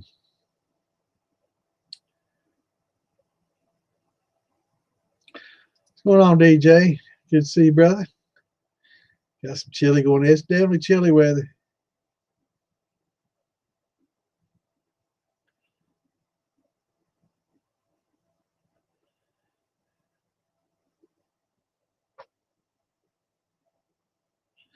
It is a lot. As long as you can maintain that temperature in a cooler or something like that, and not have to constantly stir and worry about scorching and stuff, it's night and day, man. But it maintaining that temperature is the tough part, and keeping a little bit of that hot water to the side to keep adding to it to keep it up to temp. It's a lot less stress and it's a lot less work. You know, it's and you get good conversion and make good liquor. So yeah, I don't see me cooking much anymore. I might cook when I do the sour mash method. I might when I supplement, I'll probably have a little pot and I might cook some of that up a little bit and in a small pot because I won't be risking much. And it's going to be cracked corn or yellow dent. Yeah, it's and once you get it down and like I say, if you get it in a big ass cooler where you don't have to worry about the temp dropping so much so fast, it's easier to maintain. Oh yeah, it's definitely the way to go. And keep a little bit of that hot water, to maintain if you're going to add some malt or malted grains or other grains when it gets to 155, 150. You can save a little bit of that hot water to keep it at 155, 150 for those as well. But it's much less worrisome about worrying about scorching it for sure. Yeah, I thought I was about to get caught up and then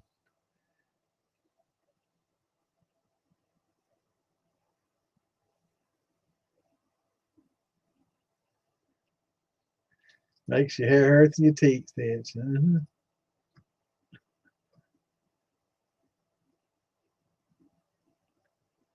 I'll run it on down. Shit, yeah, man. There's a lot of good ethanol left, man, in those tails. I mean, don't mix it with the other. Just run it to a bucket and just save it. I mean, you don't have to worry about cuts. You can crank the heat up and blast your way through it and strip it. Strip off the tails. Um, and technically, that's about the only stripping I do is when I just strip the tails off, crank up heat, and get through it. Yeah, there's a lot of good liquor, and the next time when you add it to that pot, you'll see a pretty 20% increase in your production, which is another jar or two, depending on how big. Starting cider, that's good.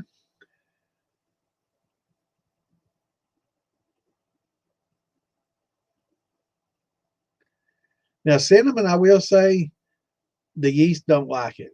Yeast is kind of or cinnamon is kind of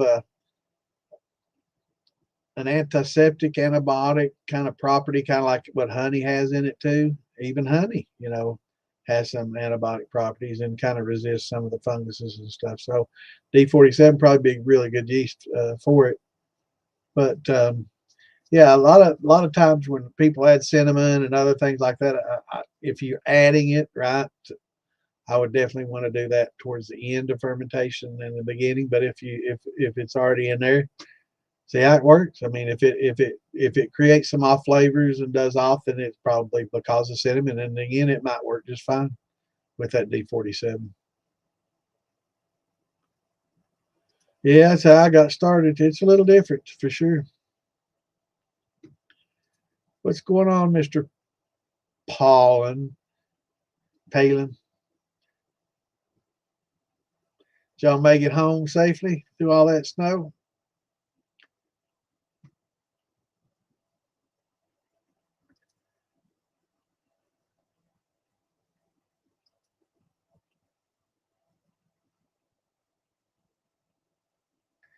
Yeah.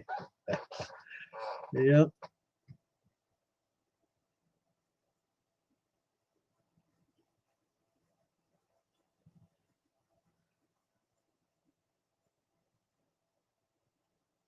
2 hours out of DC. 45 minutes by chopper. Well, hopefully they don't have to lifeline your ass out of there. That's one thing, used to when you're younger. I wanted to live in the country, and my ex wanted to live in the city. I wanted to get a farm, and she wanted to get a house in the city in a good school district for her daughter. So she kind of won that argument, and I wished I'd have had me a farm. But now you start getting older, and it's like, maybe living next you know, just a few miles down the road from the hospital ain't a bad thing.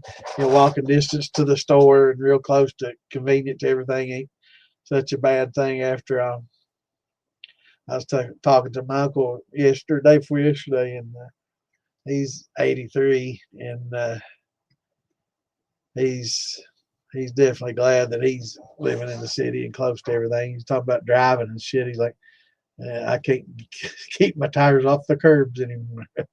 Taking turns too sharp and parking nailing the curb. He's like, damn, I can't drive anymore. Yeah, yeah, it's very cheap. It's a very cheap fuel, and it's cheap to run your tails out. That's when, you know, it's very cheap and easy to run your tail out.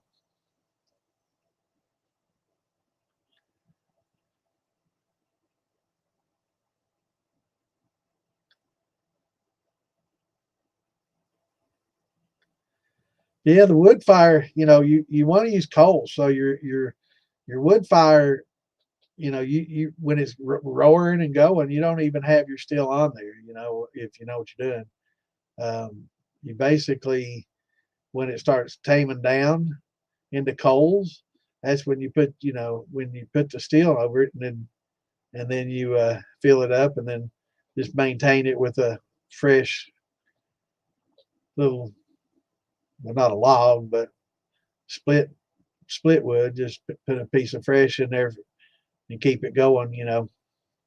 But you can tell by looking at a steel, if it's all black and stuff, it wasn't run right. And it should be really hot by the time you put that on there. And those coals, it's like beans don't burn on the grill, and shine it shine cooks pretty well over wood, but you have to regulate your coals, and rake them in and out as need be as it rolls, and just watch you drip. You know, that's where you really learn watching you drip, is with the fire. You know, it comes out too fast, you rake some coals out, and it slows down to a slow drip. You have to push them back in. Yeah, indica's nighttime medicine. Sativas for wake and bake.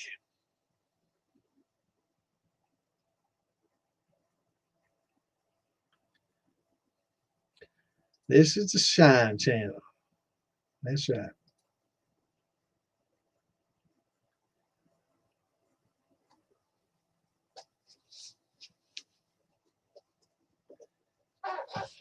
Yeah, there is a lot of the CDB type based stuff, and you know, I've smoked some of that, and it'll get you stoned for like 30 minutes, and then it just goes away. It's kind of doesn't have that hang power that the good stuff.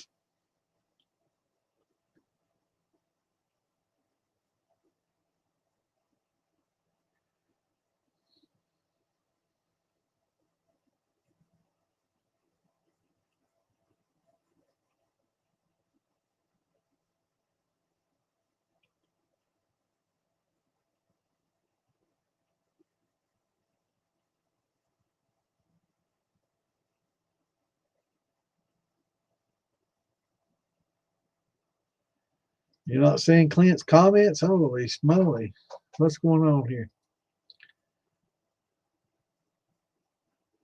Clint's on YouTube. You should be able to see him. May have to look at the screen, DJ. I guess it should. Going on, COVID bud, fungus 19.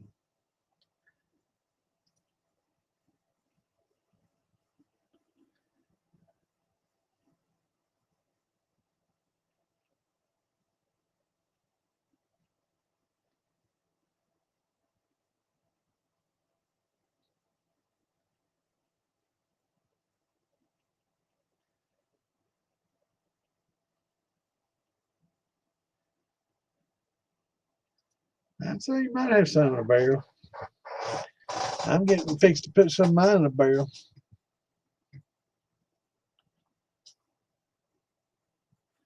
I must have missed. I said, you're fine. Yeah, barrel house won't hurt a thing. These rick houses get down to below freezing, won't hurt it. Won't hurt a thing. In fact, it's part of the process, right? Yeah, that liquor ain't gonna freeze. It won't hurt a thing.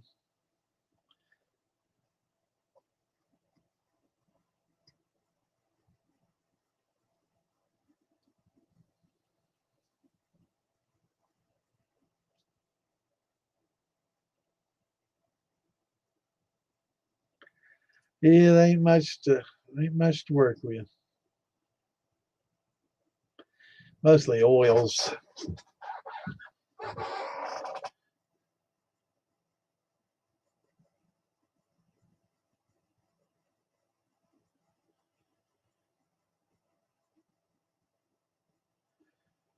Yeah, I mean, as far as saving it, John, just you can run it all the way down to the Sweetwater, but just save it to run the next time, and you can. It's easy to separate that ethanol from those fusel oils, and there's a lot of alcohol left in a lot of those tails.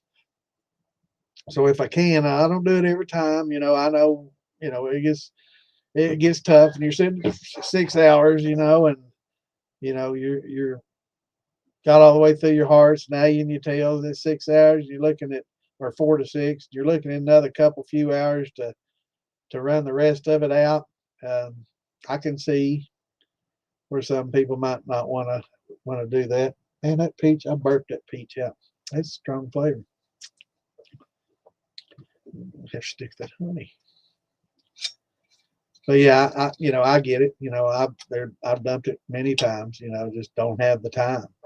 But if you're running on electric, um, I'm not saying just crank up the heat and leave it and walk away, but you don't have to tend it as much. Just keep your condenser going and just let it run off. You don't have to worry about cuts or anything. Just let it run off into a bucket or something, and you'll be ready to just add that to the next batch. And it'll increase your production a lot. You'll be surprised. Instead of, I don't know how big your steels are, but instead of getting 4 quarts or 8 quarts, you'll get 6 quarts or 12. It definitely helps. Oh Lord, JJ, that's why you're stalling. I'd say your yeast not able to. Your yeast, it's getting more alcohol than what your yeast can handle, maybe. Yeah, that's more alcohol than your yeast may be able to handle. Even EC 1118, I think, can go to 18%. So, I don't know if they, in even a turbo, I don't think could get any much. Yeah, I'd say that's what it is. That's a lot, bro. Yeah, I'd cut that. I'd try to cut that back a little bit for sure.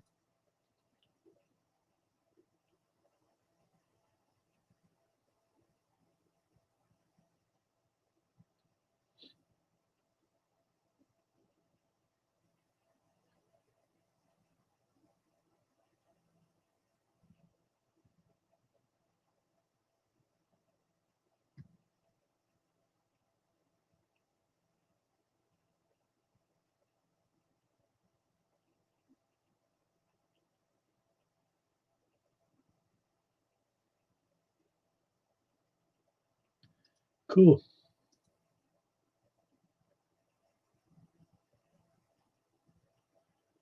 Yeah, DJ, we were talking earlier about how in the 70s, the THC content was like 6, 7, 8, 10, 12, maybe up to 16 and some of the best of the weeds, and how they selectively bred it, and it lost some of the compounds and just so they could increase the THC content. I think they lost a lot of other things that maybe made you feel good. I don't know.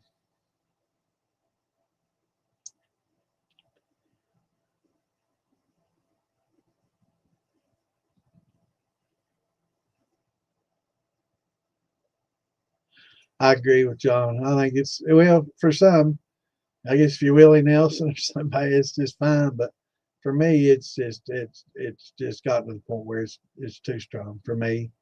I mean, for medicine, um, probably perfectly fine to treat people. It's just like milligrams of medicine. You got 100, 200, 500, based on the ailments, and I need the 100.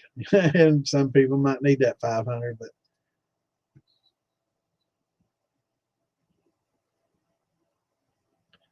cool. Yeah, I'm getting ready to put mine together. I'm using a SCR, and I think mine's 5,500 watt.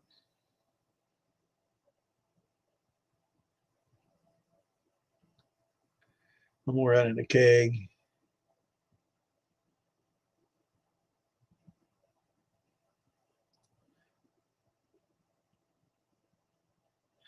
Damn, everybody's putting away tonight.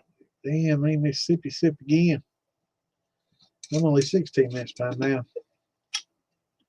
But I'll try to catch up, letting everybody know I ain't gonna get to your comment until a few minutes, but I'm trying.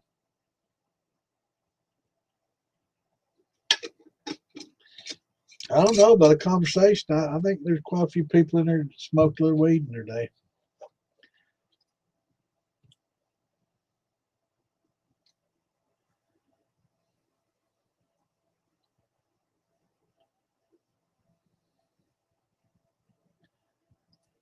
Yeah, I understand what you're saying. Yeah, I mean, it's been growing for ages and ages and ages, but the way that they're crossbreeding and selectively breeding, it's kind of like corn. Perfect example. Corn used to be a grass seed, right?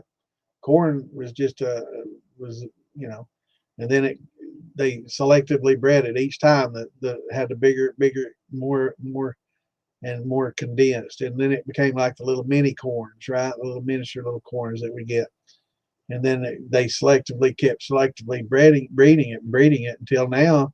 It's freaking cob, and it's totally different than it was without any genetic, modifications other than selective breeding. So they were genetically manipulating it without, going in and changing the splicing genes or anything like that. But that's kind of what they did with weed. By selective breeding, they changed it, and it took certain compounds out, and with the pure focus of buzz and THC being the operative thing. There wasn't a lot of research done on it back in the day when they were doing that, and they're finding out that there's a lot more in there that gave you the buzz than just the THC, and now they're finding THCA and all the different compounds, and it's becoming more of a science because um, it's being more accepted as a medicine now, and now that it's being reclassified, as something that's medicinal.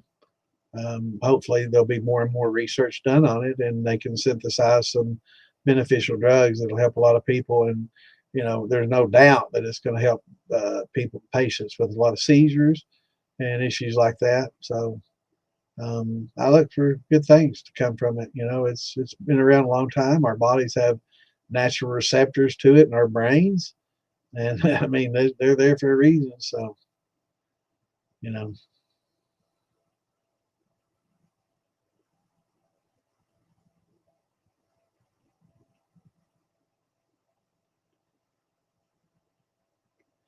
Right. Yeah, exactly, Clint. I think that I agree, and just like CDB, it's kind of, getting that out of it. And there's so many compounds though. There's thousands and thousands of compounds. It's an extremely complex thing.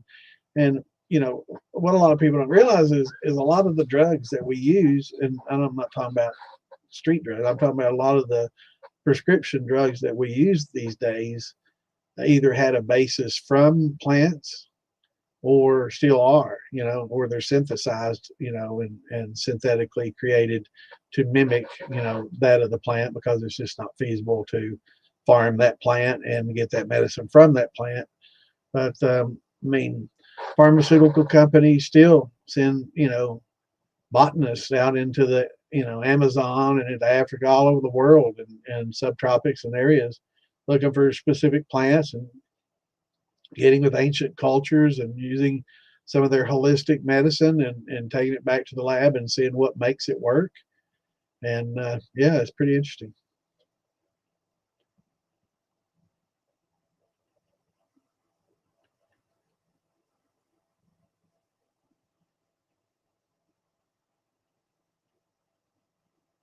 No, I've never tried that. Be interesting. I have tried the Delta weed, and it seemed like it had a pretty good little buzz for just a short time and then went away.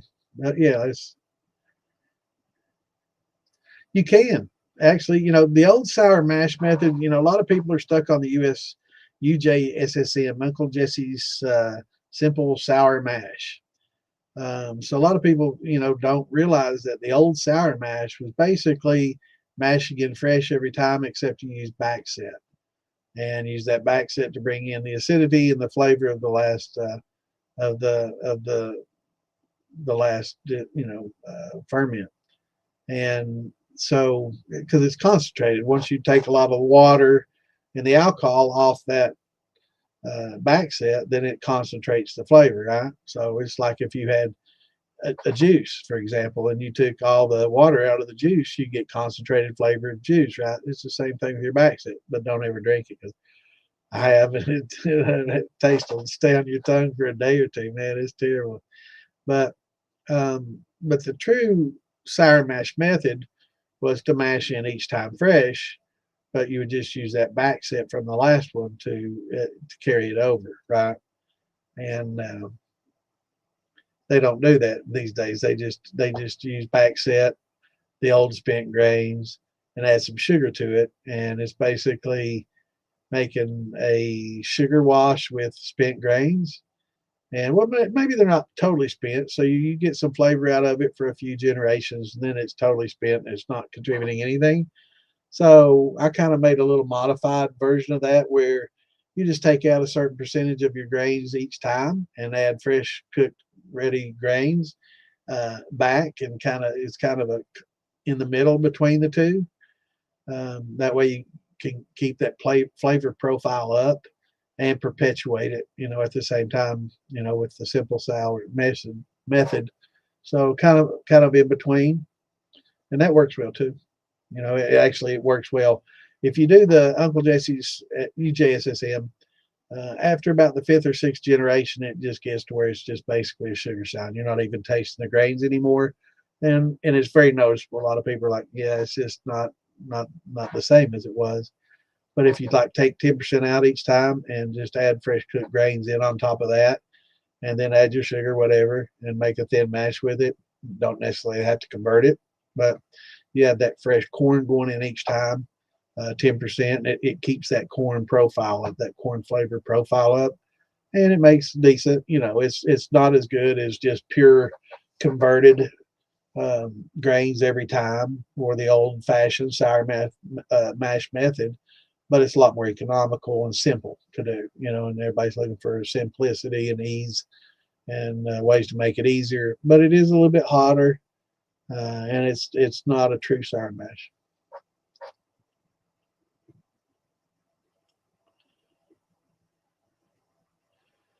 Um, yeah, I have, and it'll light you up. It's 190 proof, and it's pure grain. It's basically a pure grain, and it'll parch you. It's dangerous, actually. Um, Alcohol is hygroscopic, and what happens is when it touches the flesh inside your mouth, it absorbs all the moisture out of your tongue and out of your throat. It'll parch you, man. It's actually hazardous to do. But yeah, I've drank some pure grain before. Um, Off the still, generally not always 95%. You don't want that unless you're making a vodka. So most of the time it's coming off the still 140, 50, 60. I've recently done up to 187 proof, and that's about as high as I want to go. But it's not good. It's not good for you, and it's not good flavor. It's nothing. And it'll parch your throat if you drink. Everclear, a shot of Everclear is the same thing. It's pure grain alcohol, and it's that proof. And some states you can't even buy it that way because it is hazardous, and it's hard on your liver, and it's hard on your tongue and throat and everything. It's just not good. It's something we do when we're young and dumb and want to prove how tough we are. But after we do it, it's like, wow, that's stupid. I'll never do that again. But yeah, everybody's got to try it once.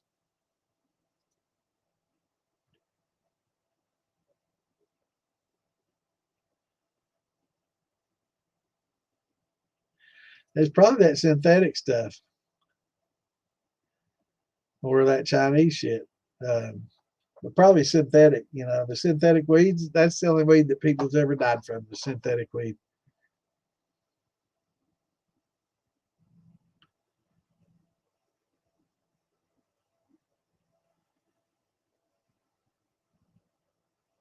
Yeah, that's what we're all about, brother. Trying to make it safe, you know, trying to keep it safe for everybody. And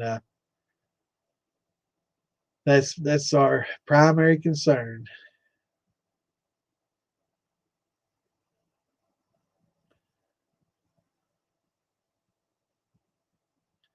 That's pretty high.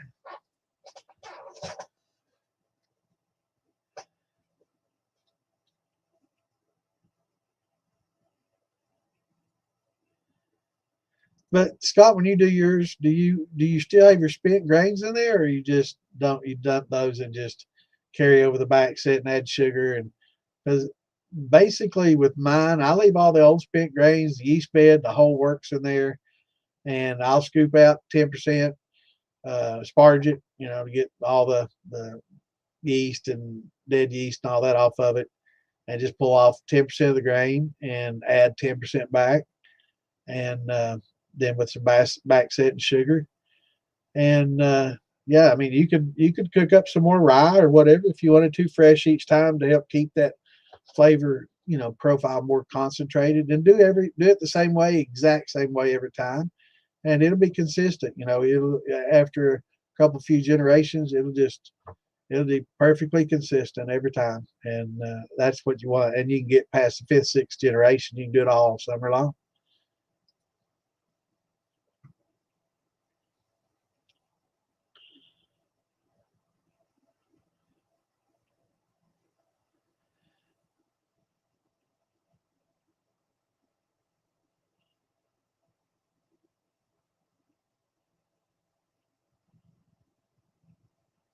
Yeah, tails do. They'll hold that flavor because the reason is these flavonoids and polyphenols and all these flavors tend to bond to water much more readily than they bond to alcohol, right? And as you distill off more of the alcohol, you have more of the water left in behind. And when you get to the tails, of course, it's lower proof because there's less alcohol in there and there's more water and lower volatile distillates that have a boiling point at or about what water is, or lower or less than what you're running. And of course, we've looked at the chart, and let's see, let me find that chart here real quick.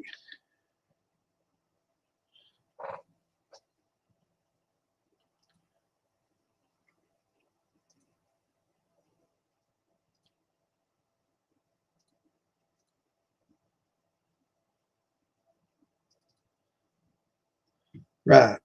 So we know that alcohol is an azeotrope, alcohol and water, and most of the compounds are azeotropic. So as it gets, you know, less and less alcohol, this left column is the percent of alcohol, and this right column is percent of water. Let me move that out of the way so you can see it a little better, and that. So this is the concentration of the ethanol. This is the boiling point on the left.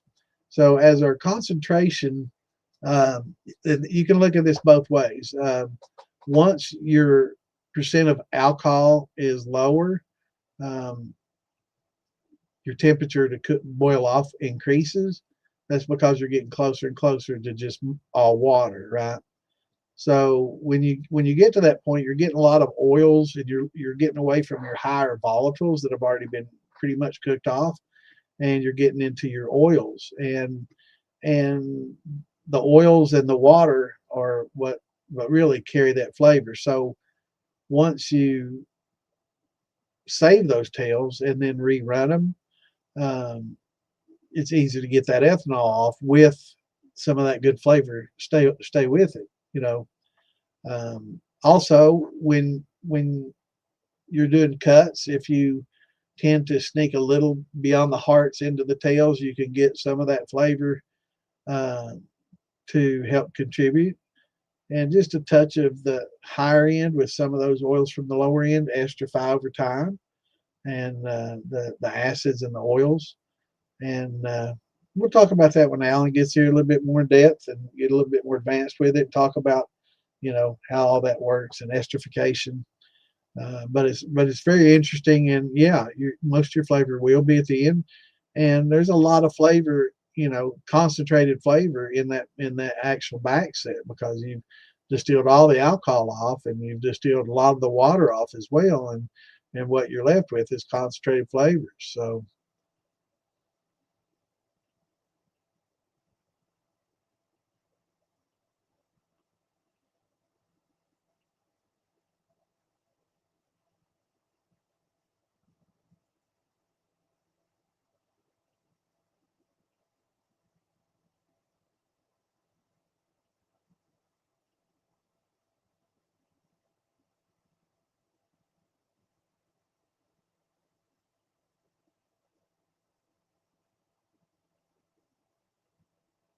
yeah, I've imploded. It didn't explode; it imploded, and you can explode a steel, but the dangers from turning off the temperature is that it gets so cool and so fast, and it doesn't have the outside and inside temperature changes so much that it just draws up and it actually implodes. And it's easy to duplicate that. You can get a steel drum. It's kind of dangerous, so stay back when you do it. But you can get a steel drum and put it on, put a little water in the bottom, put it about a third of the way up and boil water in it and cook it off and let that water steam off and get it good and hot, get that barrel good and hot, and then turn off the fire and take a garden hose with real cold water and spray over it with a mist. That steel drum will draw right up, man. It's crazy. It's wild, but it's actually an implosion. So it's exploding inward, right? But yeah, steel explosions also happen, and a lot of times that's where thumpers get clogged. So sometimes people will put stuff in there to infuse. I recommend cream corn, but I always recommend somebody pureeing it, running a blender, you know, make sure all the kernels are up. What happens a lot of times is when people put that in the thumpers and run it, the thumpers start filling up with water, and you're having a second distillation going on in that thumper, so it's boiling, it's puking, and it's foaming up a little bit. And sometimes, if you don't keep up with it, the water level can keep rising in there because it's taking the water off and putting the alcohol out, and it rises. It gets to where your inlet, your outlet going to your worm gets close to the surface, and all of a sudden some of these corn kernels pop up. You got a 3/8 inch copper line, which is also about the size of a couple of corn kernels, and they'll get in there, or a grape will get in there. If you got a little bit half inch, a grape will fit right in there, or a cherry, or whatever you're infusing with, and it'll clog it, and it'll build up pressure, and it'll try to push it along it, and it only has so far to go. And as the temperature increases, the pressure increases. As the pressure increases, the temperature increases, and and it just gets to the point where it will blow. So where people say that they won't explode, and they're not dangerous, that's, don't listen to those people, because they don't know what they're talking about. It has happened, and it will. I mean, they look at Mythbusters. They did an episode on it. And if a steel has a leak, you're in an enclosed room, and you got alcohol vapors, leaking off, and hot alcohol vapors mixed with the right, concentrations of air. You get the right fuel air mix. Boom. Yeah, it happens. There's been a lot of people injured and killed from it. Not too long ago, I saw a fire and some deaths from people that had a pretty good size steel in the storage container. And this is about 4, 5, 6 years ago, and maybe 7. Been a little bit, but they were running it in a enclosed container, right? They're closing it and all hidden and stuff, and hiding out, and had their lights in there and running shining there. And I guess they had a leak, didn't know it, and I guess the right air fuel combination got together, and they were using open flame, and boom, blew the doors off and killed the guys inside there. So it does happen. That's why we try to teach safe practices, and it's not good to get drunk while you're sample too much coming off the steel while you're distilling. You want to you have to do your cuts, but at the same time, you got to keep your wits about you so everything's safe. And anything that ever happens, first thing you do, cut the fuel off, cut the electric off, cut the gas off, throw water on the fire, whatever you got to do, and also open that cap up so you don't implode. But yeah, I've seen some, well, no, I've seen it explode and implode. Yeah, it is. Yeah, it is. It's pretty wild. But yeah, I've seen them explode and implode. Yeah, and it's sad. I had a buddy of mine, friend that bought him a brand new copper steel, man, a 30-gallon. I think it's 20 or 30-gallon. Good size and expensive. Thousands of dollars. He had invested in it, and his first run, he didn't pull that cap off. They didn't have uh, vacuum device on there, and it imploded them. We helped him use compressed air and a hammer, and he knocked it out. He did a fine job of getting it blown back out and soldered that little area, and he used compressed air to help blow it back out and hammered it out pretty well. He did a good job on that, but you can still tell, it was dented up, and it was, it's like having that new car, and wrecking it on your test drive or the first day you owned it. It was pretty tough. Yeah, a vacuum release. I wouldn't trust those. It's good to have them on there, just in case. But I'd also have a 1/2 inch or a 3/4 inch valve, just a ball valve on your cap. Just open it up. They've got them on the bevers. They got 2 little valves on the lid. As soon as you get done, you open those up. You don't have to worry about it. Kegs, I don't know. It's still a concern, but kegs are so damn sturdy. It'd be hard to implode a keg. Not saying you couldn't, but it'd be pretty tough. You'd almost have to try to. But yeah, any cap, any copper, anything soft, anything large, anything thin walled like stainless. Yeah, you definitely want to have some kind of opening up to where you can release that air pressure and release that negative air pressure. Absolutely.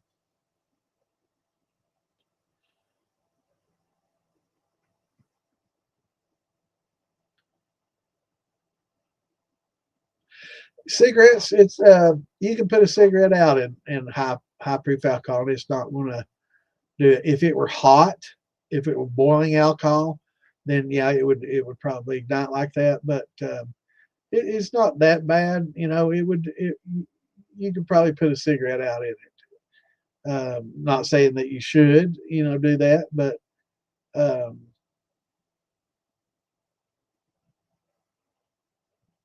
oh yeah.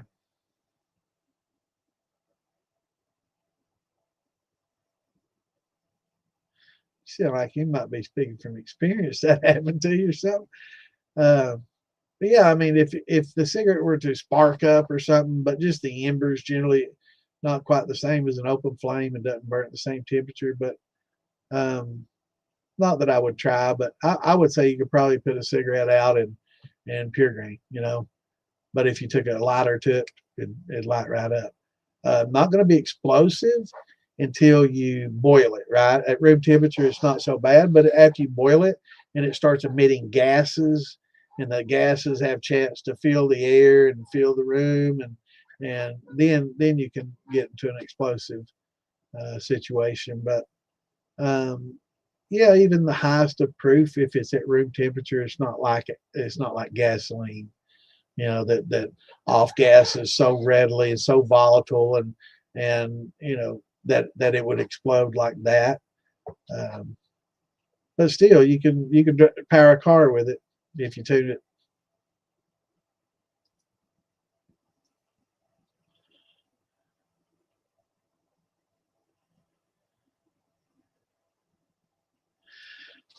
YouTube only displays comments that come from your region. That's interesting. I'm just wondering if some aren't on the militia YouTube and some are on Fieldbelly's YouTube. That may be what the difference is, and that might be why y'all can't see each other. As some people may be tuned into the militia YouTube channel, and some people may be on Fieldbilly's YouTube channel. And I know on Facebook sometimes it's like that too, but that's why we have this on the screen here. If you can read it, if you're on your phone, it's tough to read, but if you're not, then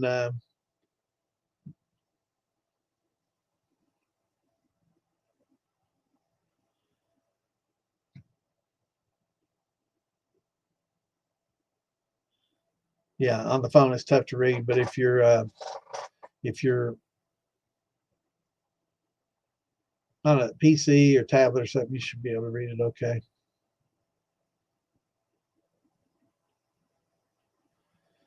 There's Miss Tammy. I was wondering about you today. I was thinking about sending you a message earlier. I ain't seen you in a little bit. I was wanting to make sure you was okay and staying warm down there. Hope y'all are doing good. I was thinking about you earlier today. I said I might have sent her a message. I ain't seen her in a few weeks, so I have to check in on her, make sure they're staying warm down there in Gary County.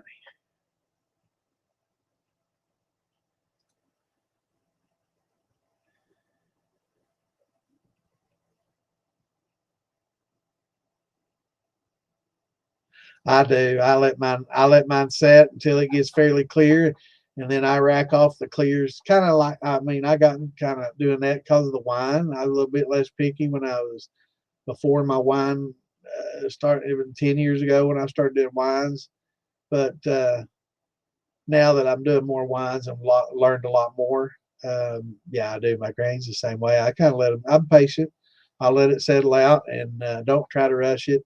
But we'll talk to Alan about that some as well, because you don't want it perfectly clear, getting a little bit of that milky in there, as long as it's not like um, just yeast, right? As long as you're getting some of that in there, adds a little bit of flavor. But yeah, I let mine settle out pretty quickly, and I rack it off.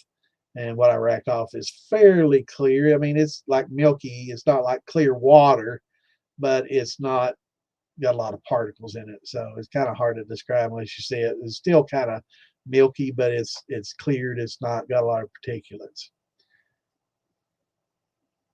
and you can overdo it. It certainly can, and that's one thing. When I talk to Alan, he's like, "Yeah, you know, there's a point where you can let it go too far, and you might lose some flavor, but at the same time, you don't want to have particulates in there that might scorch it. So again, experience and knowing just by looking at it. But yeah, that's a good point. So Tuesday when Alan's here, bring that up, John. And ask him, because and I'll try to get a pen, make notes of some of these things. So I want to talk to him too, because one thing that here's the pen at here. One thing I've never really done, except for like vodkas and stuff, is stripping runs. And my always concern is you lose a lot of flavor when you do stripping runs. So what's the whole point in doing stripping runs if it's not a vodka? So we'll get into that as well.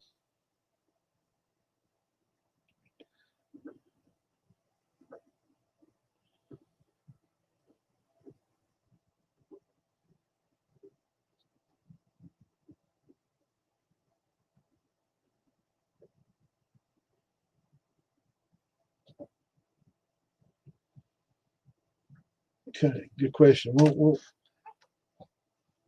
post that to him, and I'd say it's going to be a similar answer. It's not something you want to let get too clear and just wait forever and ever and ever. Um, but at the same time, it's not something that you want to shake it all up and then just siphon it into your still, or put a pump down in there that's stirring everything up. That's it. If you've got a pump that can draw without stirring everything up, that's great. But some pumps, the ones I've tried, kind of kick out stuff as they're drawing it in, and it upsets the yeast bed, and I don't want to get a lot of that in there. So I think there is a happy medium that you can get that will give you the most flavor, but I think you can let it go a little bit too far too long. Unlike wine, now if it's a wine, I disagree. I would say let it go long enough to where you get a yeast bed, rack it off, and get it away from that yeast bed, because that's going to give your wine a bad flavor. And then in secondary fermentation, more will settle out. Rack that off into another vessel, get rid of that, and you shouldn't have to do it a third time, But if it does settle out more, of course, do it again, because in a wine that's going to age for longer periods of time, then you're going to want to, um, get it off that yeast, because that will give you off flavors. But grains is a little bit different for sure.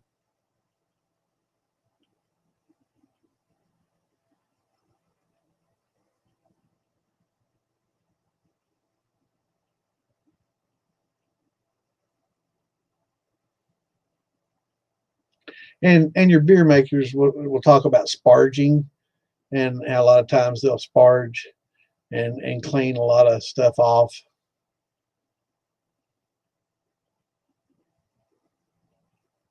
When they do their first rack, I guess, and they pull the grain off. But a lot of them will use brew bags. They won't even, you know, they break it down and convert it, and as soon as that's done, they're pulling the grain off, so they don't ferment on grain. So a lot of them won't even ferment it on the grain, and they sparge it. No problem, brother. That's what we're here for.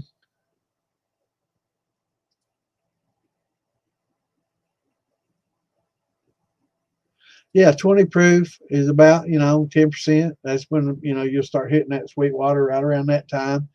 And it's good to proof with and use. I mean, the most important part is just getting those tails off and saving a lot of that ethanol. But I do save the sweet water, and I'll proof with it, and then it has some flavor in it. But again, if you're using propane, may not be worth your trouble. It's an extra expense for sure. Yes, sir, we do. Yeah, it's about 18%. I'm not that far behind. And I'm getting further behind as we go. Damn.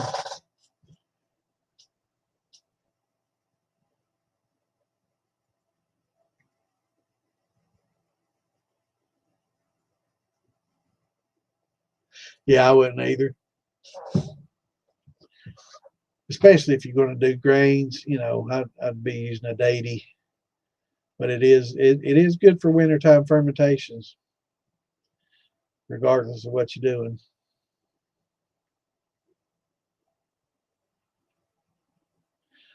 Nah, they didn't, but well, they might have. I don't know, but just smoking it from then till now, I watched it progress and get so much stronger. I've watched it go from just regular, brickweed from Mexico to homegrown to Hawaiian, Acapulco Gold, Maui Wowie, all that stuff, Hawaiian Blue, and judge those based on then when the skunk number ones came out, the Northern Lights and a lot of that stuff from the Netherlands, and the increases in THC and the buzz it was pretty significant jump. And then again, in the 2000s and mid to 2010s, saw another pretty significant jump once they started, doing a lot more hybridization. So I can definitely tell the increases in the potency over the years for sure.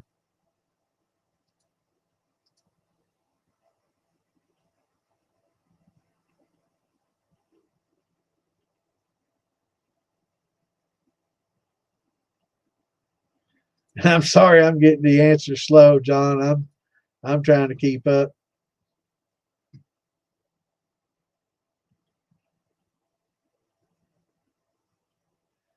Yeah, that's temperature. That always happens in the winter.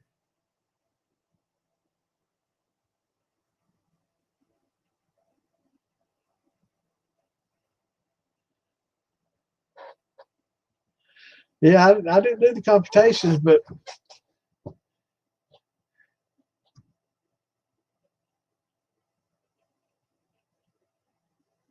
I am. Well, it is something I've been working on, doing the calculators. I need to post those links. Um, Found a good place that had a bunch of different ones, and I think it's called Brewer's Friend, or let me see what that's called. Oh, I was looking last time and I couldn't find it.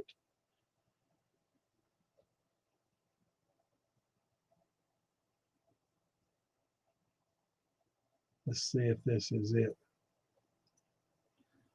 No, this isn't it. Hell.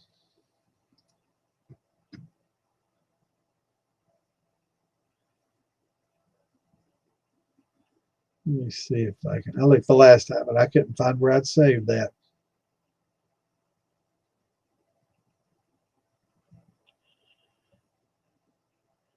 But I did find a place that I'm going to post a link to in the DIY Shine Stuff page.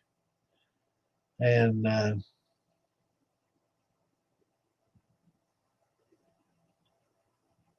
has a whole long list of calculators on there. Where in the hell is that?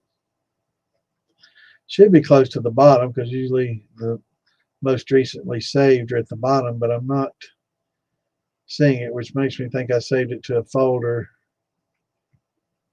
There it went into a folder. Yeah, because it's not down here.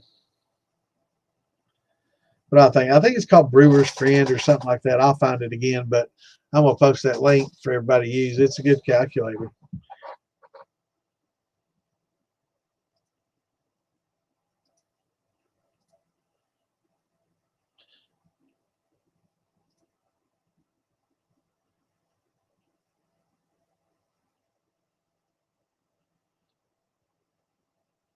Geese.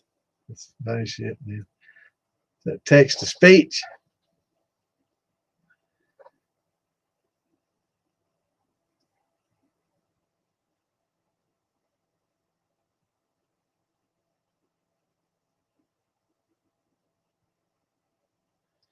What's going on, Bam Bam?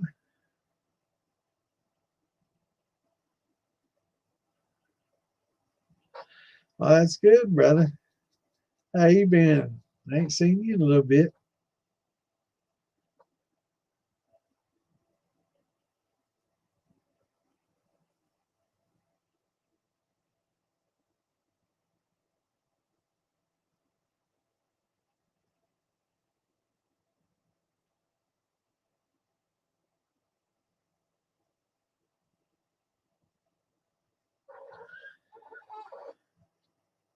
A festival to plan on. Farm Bottle is right over, probably about an hour's drive maybe from you. Wilmington. Yep, not far at all from you, brother. That's the best one up there, close to that and Fillbillies. Fillbilly have one over in Dayton area. So that and the Farm to Bottle, the two best ones to be closest to you, and they're out there in Ohio. But Farm to Bottle's a lot of fun. We camp, tent camp. It's a lot of fun.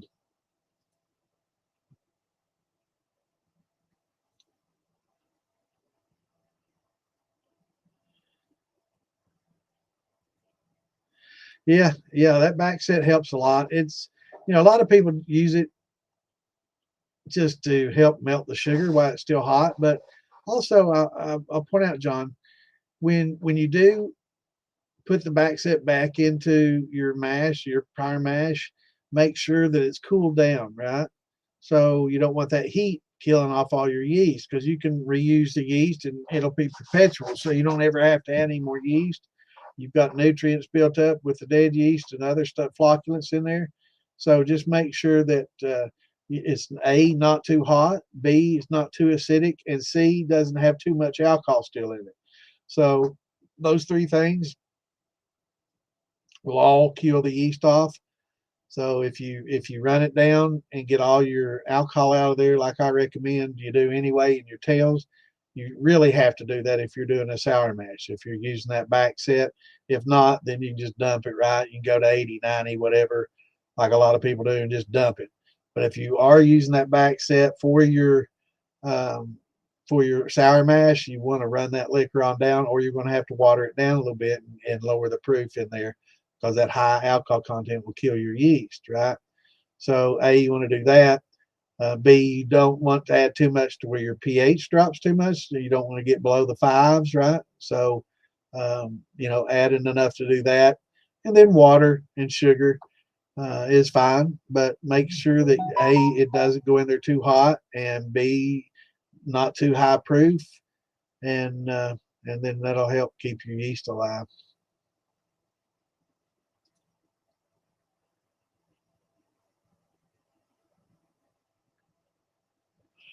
Yeah, I could get 195, 187 out of my simple one, and that was with just a simple spool column and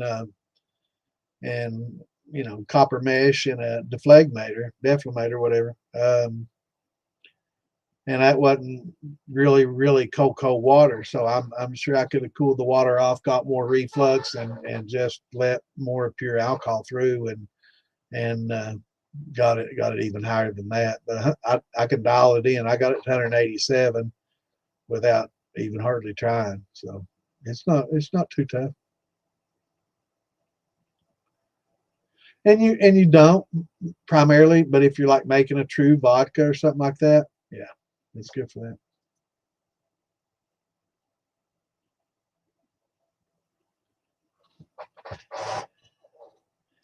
Bam Bam on the tube. Yeah, I'm sorry, Bam Bam, I'm behind. I seen your comment.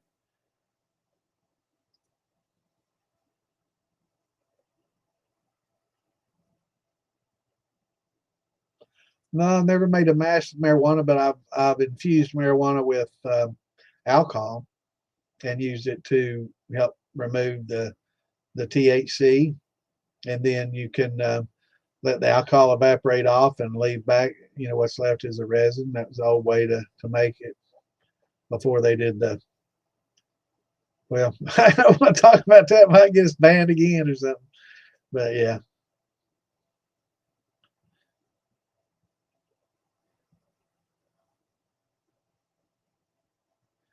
right, right.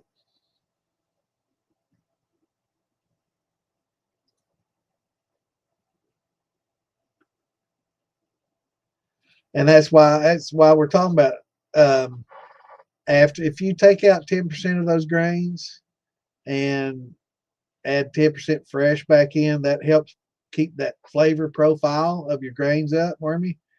And also, you have to really be careful how much backset you're adding, because if you get that pH too low, then you start stressing your yeast, and stressed yeast will give off some funky flavors, and you don't want to stress those. So, you know, taking enough backset off, and just record it each time you do it, and if and record your results, and you may have to play with it a little bit based on what size of mash and everything that you're doing.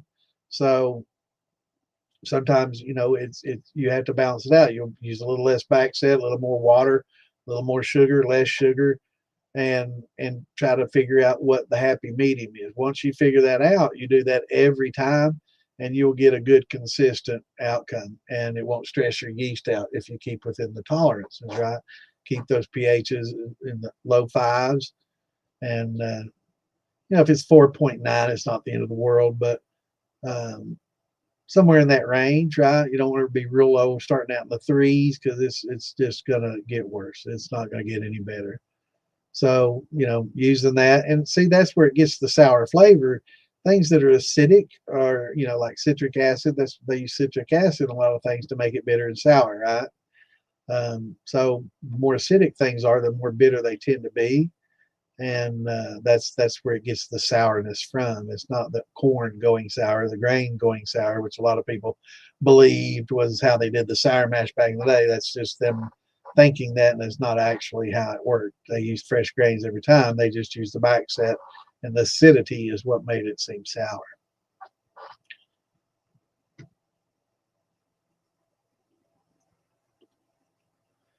Right, or if you don't want to use baking soda, you could just use some water and sugar. You know, you just use some water and help bring it up. Water 7.0, usually 7, you know, 6.5 or 7.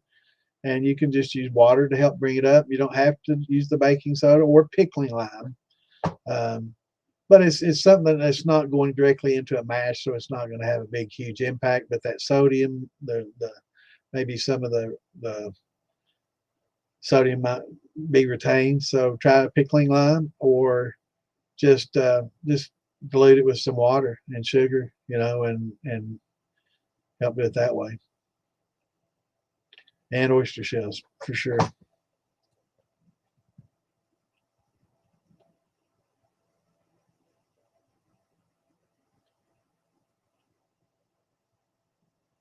Yeah, and that's it's further away from the more volatiles. John, you'll also notice that airing out some of your alcohol. I don't know if you air it out or have you been airing it out some, but letting the jar stay open for a little while, or putting a little cheesecloth over it, or a paper towel, something just keep the dust and critters and everything out of it. But allowing the volatiles to the higher volatiles to air off and evaporate off. You'll lose a little bit of ethanol, but for the most part, you'll lose more of your higher volatiles that way, and it helps some of those at the higher end. But that's just for drinking the white dog, right? That's just drinking the shine. Now, if you're going to age, you know that little bit in there's not going to be significant, and you'll definitely want to keep some of the get into the tails. That way you can get, like when we're talking about the esterification, and Alan, that's something we'll talk about, esterification, and why low heads and high tails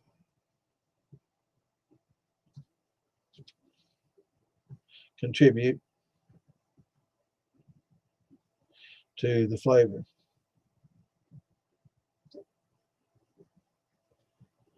And it is I've seen the chemical processes and the chemical formulations for it and everything. It's pretty complex how it works. It happens over time. So the aging process isn't just about time in a barrel. It's also time allowing all these chemical processes to take place. People think that all the chemical processes just happen immediately and then it's done. It's instantaneous, and it's not that way. Some of these chemical processes take long periods of time. That's like oil in wines. For the wines to develop their flavor, and it takes long periods of time, and there's chemical processes in there that are taking place that create that, the phenols and the flavors, and only time can do that, right?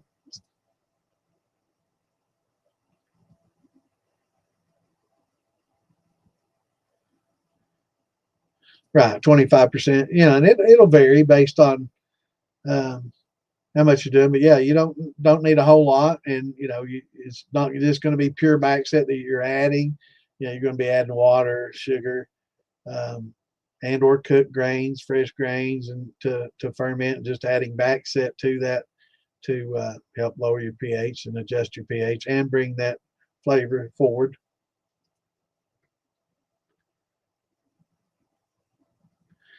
And again, that's why I pull.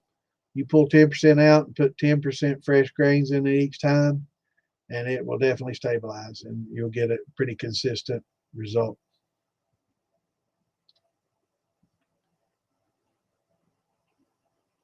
And I'm trying to,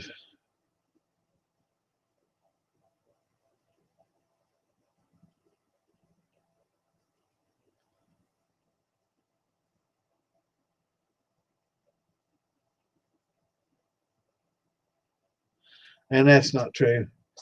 No, that's not true. Um, it a shiny steel is more effective at removing sulfites than an oxidized steel that's like a dark penny. But actually, that darkness, that oxidative layer, helps kind of cure the copper and keep it from turning green. Now, if it's green and you start getting the green and the blue, then you got problems. You need to clean that off and keep it free of that. But just an oxidative copper, it's not going to be poisonous at all. Um, but it's not going to remove sulfur to the same extent that a fresh shiny one would.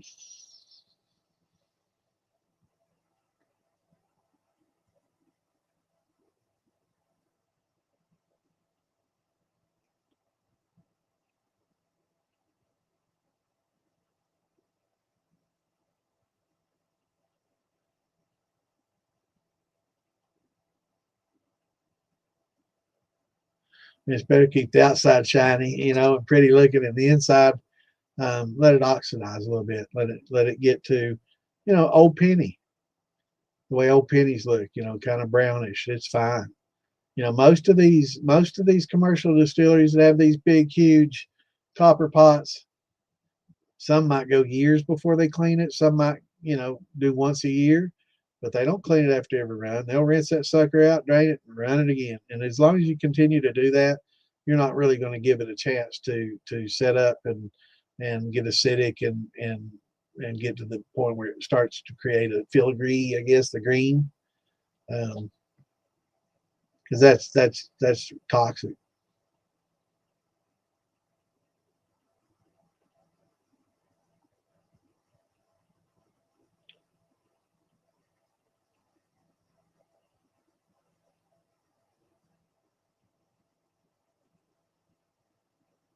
Now the green stuff, yeah, the green stuff you don't want, but just the old dirty copper, it's fine. That's just oxidized. It's basically it's just got an oxidized layer to it, kind of like metal rusting, but it's just the way the copper oxidizes. So it's an oxidative layer on there, and it just darkens it, and it's not shiny anymore. And that's not bad at all. Not a problem at all. But the green powder stuff that builds up on there and gets on there, that's a problem. And that's something that you want to clean off. And if you can just clean right where the green is and leave the rest of it alone, that'd probably be beneficial, but it's hard to get in there and just focus on that one spot. So especially like if it's inside your worm or something like that, you know, you're not going to be able to do it. But yeah, it's the greens were definitely toxic.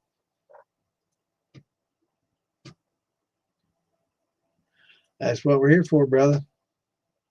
You know, that's, you know, a lot of people, like we've talked in the past, you know, a lot of people have to watch days and days of videos to get their questions answered because the videos aren't geared towards your questions. They're geared towards general information about everything. And you'll have to listen to a whole series of a, you know, videos or whatever to get your answer. And that's why I decided that, you know, we need a Q&A. We need somebody up there that can, you know, has experience like Clint and I and Alan and other people, and be able to handle field questions one at a time and give you a good, straight, solid answer based on science and experience. And you don't have to watch, you know, not that you can't get it from George and other people and Cyrus and all these other guys that post, you know, lots of great videos, but it's just, you know, you can get your questions answered immediately instead of having to watch a week's worth of videos to get it right. So I think it helps a lot, and we want to make sure everybody enjoys the hobby and has its safety. Safety is our primary concern. We want everybody to make sure that it's something enjoyable and safe for them, because that's a big concern. You know, a lot of people are like, oh my God, am I going to kill myself? Am I going to poison myself and my buddies if I do this? And it's a legitimate concern. And as long as you follow, you know, some simple, safe guidelines, it can be a safe and enjoyable hobby for you.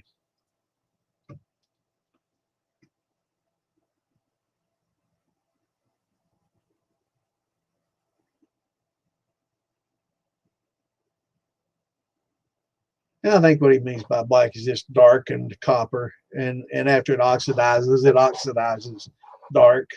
That's just oxidated copper. And I've seen a lot on the outside of some copper on the bottom, you know, where they didn't adjust their gas properly and had a lot of soot, um, because their gas burners weren't adjusted properly, and they're too much yellow, and they're probably getting a lot of carbon dioxide, a lot of soot, and it's inefficient. It's not as hot as it should be, and it's a waste of propane. But you know, yeah, as it sits, it oxidizes, and even as it's used, it oxidizes. But most of these big commercial steels, they don't let them see it. You know, you just keep using that steel, and you won't have to worry about keeping it clean. You just keep using it, using it, using it, and it'll stay just fine. Because every run, you know, you get in there, all that back set slightly acidic, it'll keep all that shit off there, and you dump it, rinse it out, and ready to go again, man. But do just rinse it out each time, and don't ever let back set sit in there overnight for 2 or 3 days before you get around to cleaning it, because that high acidic sitting on it will definitely cause it to turn green on you. I mean, you could actually take that back set and spray it on copper outside that you use for flashing or something, and just let it sit for a few days, see if it don't turn green and filigree. That's why that's how they, age copper for a lot of these, lamps and stuff. They want to look old.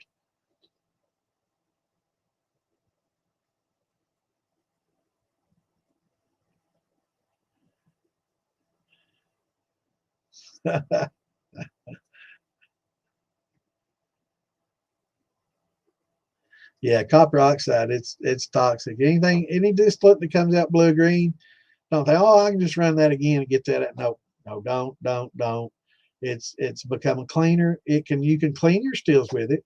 If you put it in a bucket, make sure you label do not drink, poison, and you can use that for cleaning, and running through to clean, and then afterward make sure you rinse it real well and run some water through it. But I mean, you can use it for cleaners and cleaning stuff, but I wouldn't use it for cleaning my countertops or cut boards or anything I'm going to eat off of or anything like that. But grass killers, it'd be fine for that. It's fine for, charcoal lighter, it'd probably be fine for that.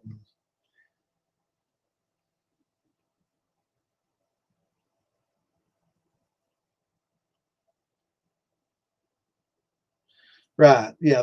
And really to get alcohol fuming, you generally have to get it warmer.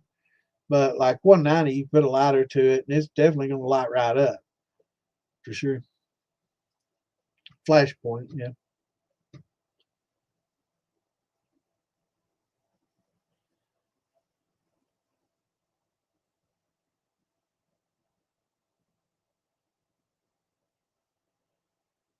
I know. I know. Am I that far behind?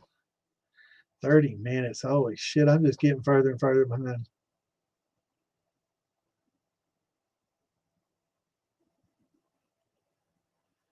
Yeah. Yeah. Yeah.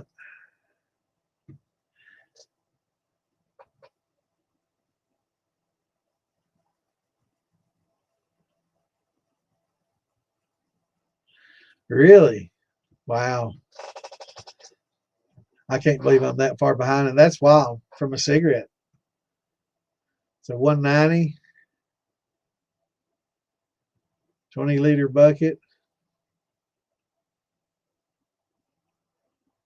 Now, was it from lighting the cigarette now, or was it after the cigarette was lit? Because if you lit it and that flame was going, I'd say, yeah, I can see that. But a lot of times with the cigarette, just the embers, a lot of times they'll spark too. Sometimes there's chemicals on that tobacco that cause it to spark, and that can do it. But yeah, that's wild, brother.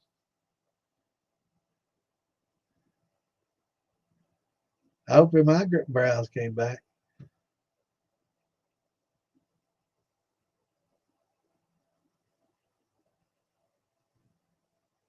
Yeah, it's copper oxide.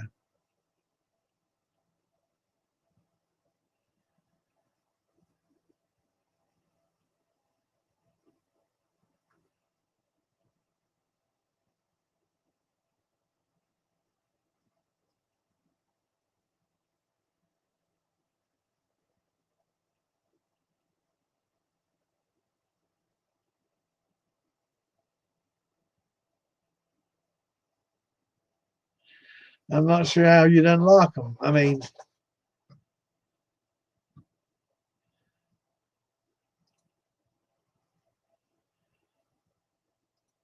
let me go to let me check the YouTube page real quick here. I have never done this while I was live.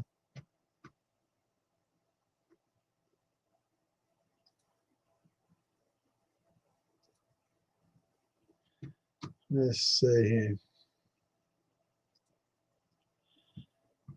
Creating a paradox here or something.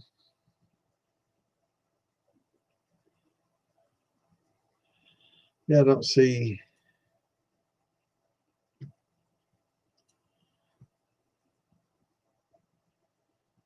Everybody be sure to hit that like button too. Looking for options here. I just don't see any options. And they were talking about pinning it and doing all this stuff. I don't have those options. And only Philbilly can pin the stuff on his page. I just stream to it.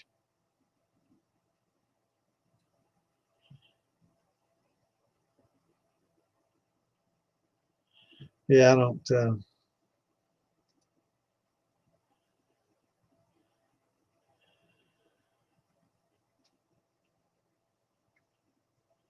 Yeah, I don't see any options for that. Settings. Yeah, I don't want to fool with that because this is Fieldbilly stuff. I don't know. But it seems to work. Everybody's getting it.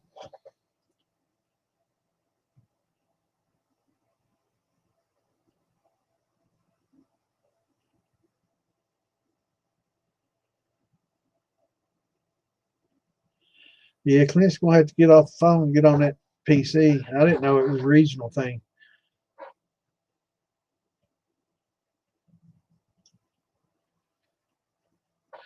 Yeah, that would have to be. I know what you're talking about, John. And they do that for gaming a lot. They use. I'm trying to think of the software that they use to hide their domain so they can get in different lobbies in different countries and stuff and get easy lobbies.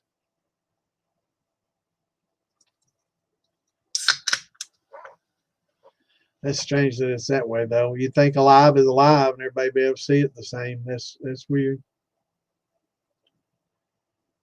Yeah, we're doing good up here, staying warm and cozy. Good to see you. All right, I'm about to get caught up now.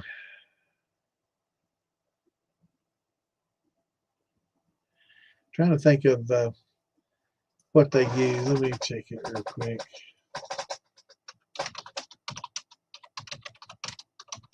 A VPN, virtual private networking. I didn't even have thought of it as I was typing in the Google question. It's virtual private networking, and they can basically hide their IPs and stuff and where they're located and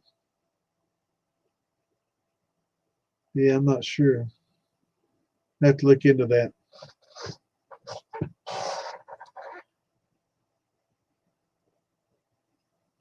I've always just assumed everybody can see everything that is being said. I have no idea it's regionalized. That's crazy.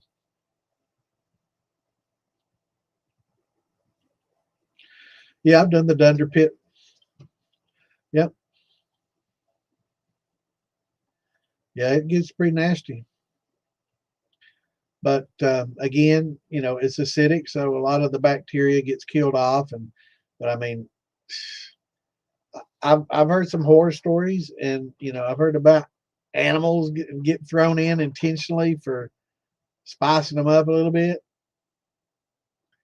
But I know a dude out in California tried to mock what they do. They could do it in the Bahamas and um, in the islands, where they make a lot of the rum down there. And a dude in California tried to mimic it, and the health department was like, no, this is not acceptable. So I'm getting some messages. Let's see. Make sure it's not.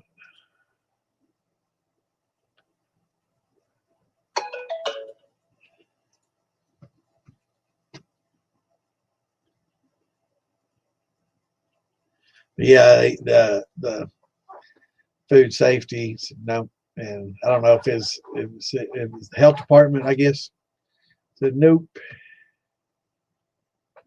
So I think it'd be a little harder to do in America unless you're in an area that just doesn't give a shit. But out there in Cali, that dude said, he tried to kind of hide it, and they found it, and they were like, absolutely not. But yeah, I've heard some pretty gross things about dunder pits in the Bahamas and in the islands, the Caribbean.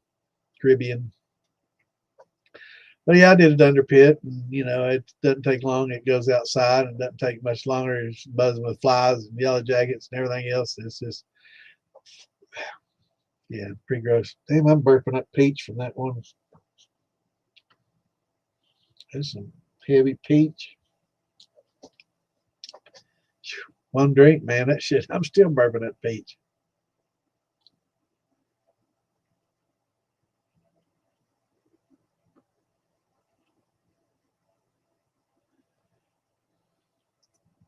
I let it all go, man. But it's you can tell by the appearance and the smell, and but it's kind of probably something that most people shouldn't attempt based on that. And I'd say that you would probably want to maybe have somebody with a science biology background being able to test it from time to time to make sure that aren't growing some E. coli or something, botulism, and something that could hurt somebody.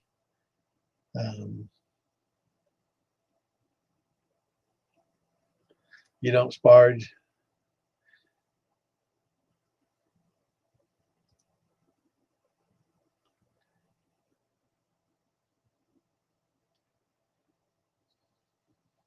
Yeah, yeah, that's right. Crazy. All right, I'm gonna get caught up here.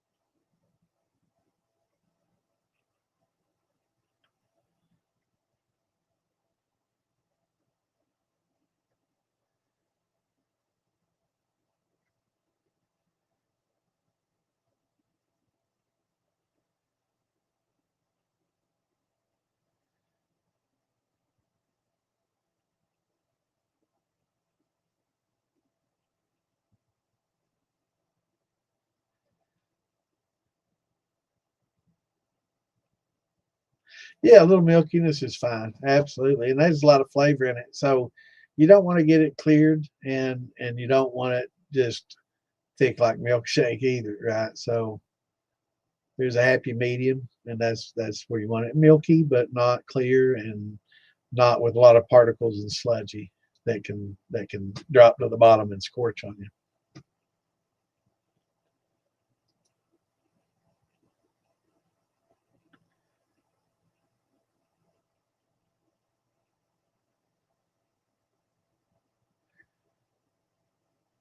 So is there an easy way to change your DNS settings on here to, yeah, post that up if there's an easy way for viewers to change it so they don't get regionalized? Absolutely. It'd be something I'd be interested in knowing for some gaming too.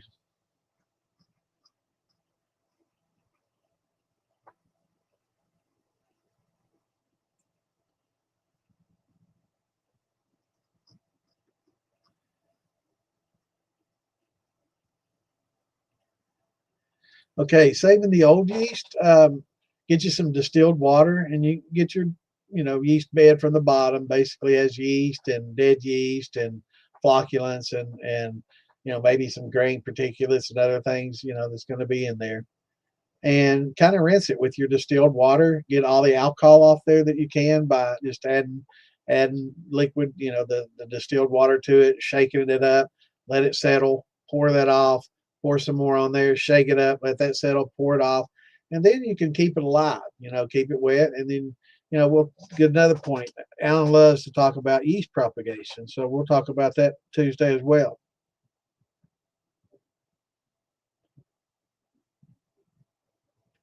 Glad you mentioned that. So definitely, you guys got to tune in Tuesday. So Alan does a lot of yeast propagation, and Bam Bam that was on here earlier. He's when I talk about that was sneaking into some of the distilleries and trying to get a little bit of their yeast out of there. We talked about that before. Um, he and I talked about it, and he did that. But yeah, Alan went to some old distilleries and stuff and got some of their yeast, at their proprietary yeast and stuff from a century ago, right? Some that weren't even there anymore. But whether you realize or not, if you got a specific room in your house that you use to mash in and you or your still house and you mash in your still house often and you continuously do that, whether you realize it or not, this yeast gets in the air and it gets like a powder mold. It'll get a lot of the surfaces in that room.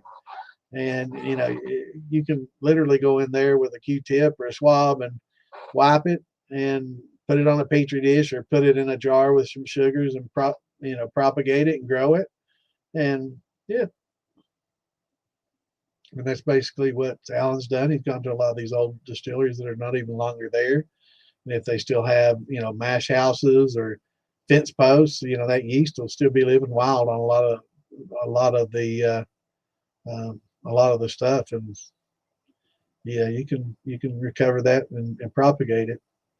Yeah, you can store it in a jar. Keep the jar maybe loosely screwed on there. Let it gas off. If it's still, but refrigerated should make it go pretty dormant. And every once in a while, bring it out and feed it a little bit of sugar. And they use these things called copper donnas or yeast brinks that are made in stainless steel or a lot of different, stainless or copper is pretty common. And they keep the yeast alive in these things, keep it at a reasonable temperature where it's not too dormant and able to feed it and perpetuate it and grow it and multiply it. And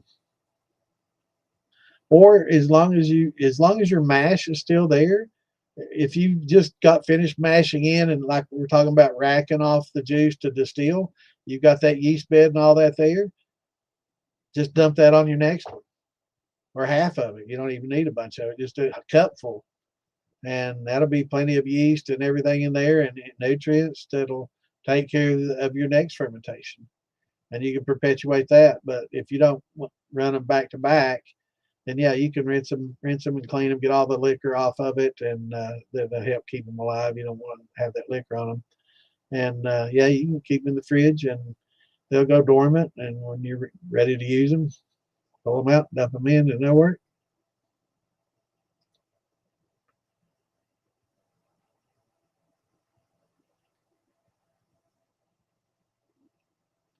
Yeah, and if you want to dehydrate it, you could dry it out and save it as a dry yeast, but it's a lot easier just to keep it wet, especially if you're not going to be a long-term thing. Just keep it wet and in a jar in the fridge, and when you're wanting to use it, bring it out and let it, set and naturally warm up.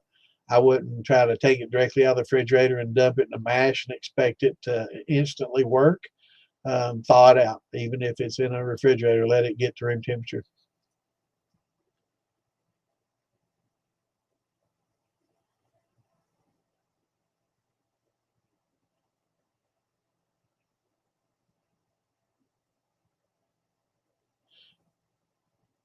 Yeah, we did when I first started uh, programming. I learned basic programming language in the mid '80s. I guess, well, '84, I guess. And yeah, just with simple basic, it's easy to make a calculator. Input your variables, and boom, it'll output your answer for you pretty quickly. Never made an app, but I'm sure it's probably fairly similar. Be interesting. But yeah, there's a page that has a bunch of calculators. You just enter in the gravity, and it'll tell you all these different things. Or yeah, it's pretty interesting.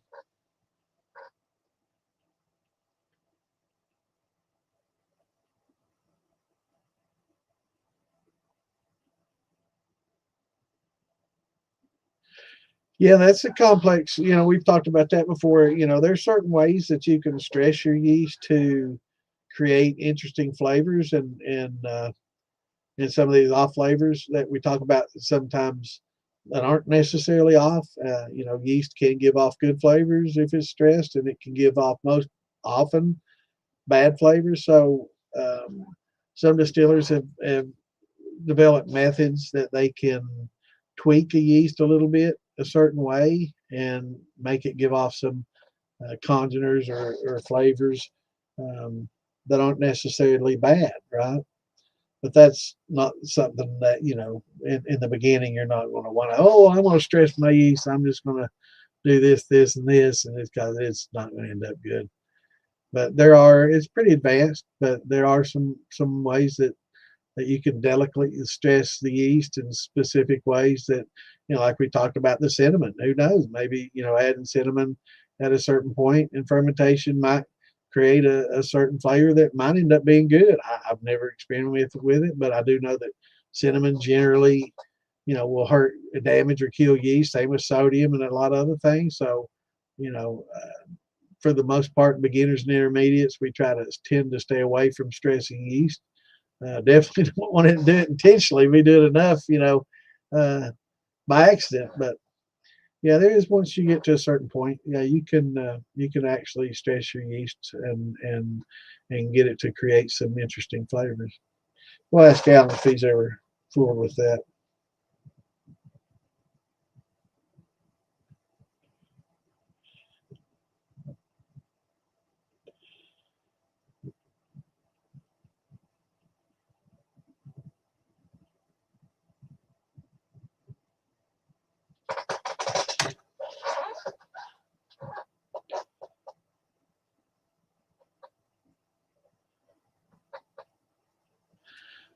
Copper removes the sulfites.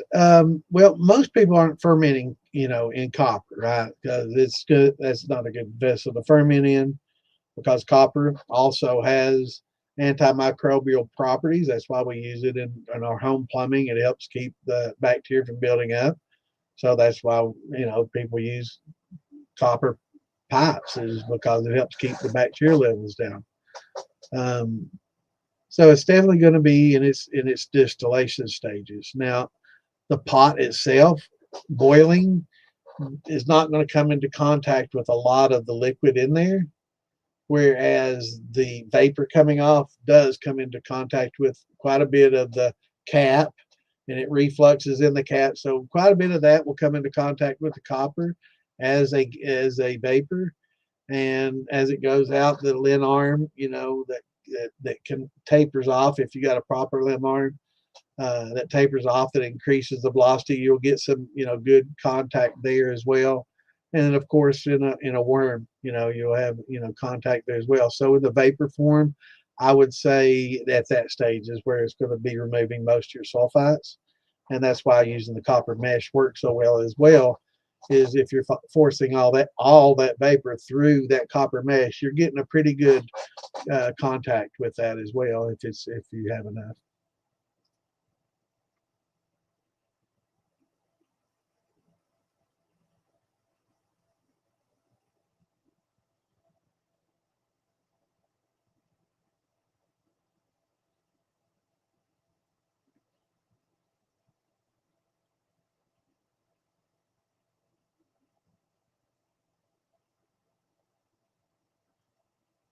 Yeah, yeah. I mean, as long as you can keep it clean and you're not getting that distillate coming off. But again, John, this is why, and a very good reason why a lot of people are tending to shy away from copper these days, is A, the maintenance, and B, having to worry and deal with a lot of this copper oxide, and is it really worth it? And now that we know we can use this copper mesh to help remove all these sulfides, the benefit of copper is reduced. Now it's pretty much even heating, and a few other, advantages that it gets, hotter sooner, dissipates heat well, and, a few of those things. And it's great to cook on as well for those purposes, even heating and in our pans and stuff. But it's becoming less and less of a benefit, to it, not just expense, but time is money, and time spent cleaning, especially in the commercial level. Is it really worth it? So these days you're seeing a lot more stainless pots and a lot more copper columns and stainless pots. I've been sick for a while, coming down with something. Anne's had something too.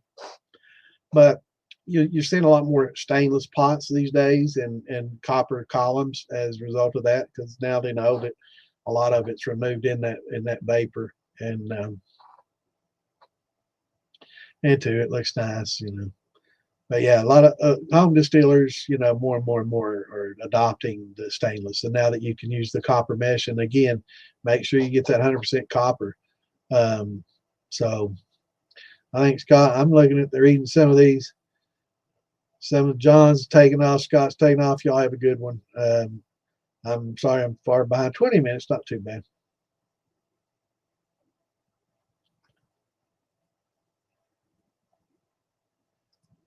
But yeah, that's why a lot of people are adopting stainless a lot more now.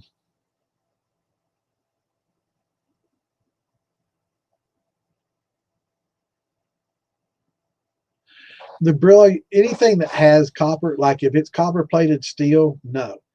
But if it's just a copper mesh, I'm not sure if the Brillo pads would be a mesh, but there's a lot of copper used in, like Clint and I were talking about, to prevent rodents from getting in.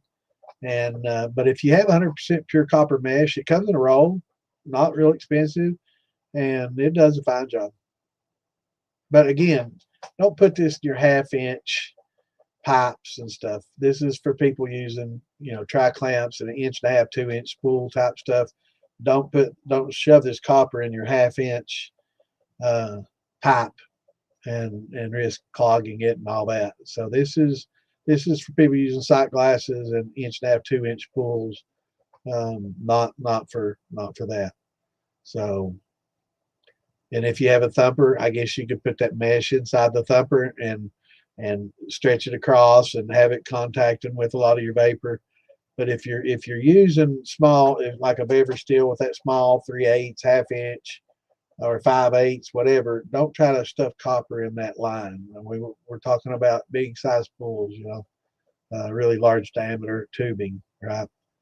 So I don't want to make people get the wrong impression on that.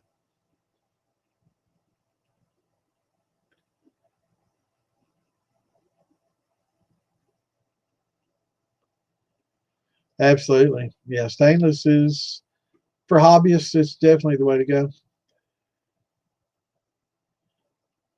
It is a nightmare, and it's a big problem. It's a maintenance issue, and it's time. Time is money, and it's especially for the hobbyist and for somebody that's not doing it all the time. Now, if you're going to run commercially and you're going to run every day, and you've got mash and you're ready to run every day, you can rinse, repeat, and copper and not have to worry about a thing really, because like I said, they can go years without cleaning because it's just being run every day, and this oxidative is things that happen when it's just not being used, right? So you don't get a lot of that green buildup in copper that's used every day. It's the ones that set, or backs that set on it.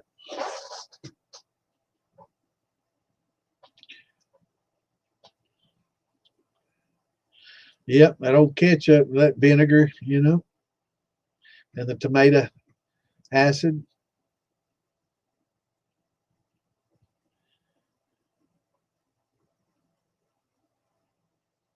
Yeah, the galvanic acid. Yeah, I'm building a liquid cooled computer right now. In fact, here's my liquid cooler.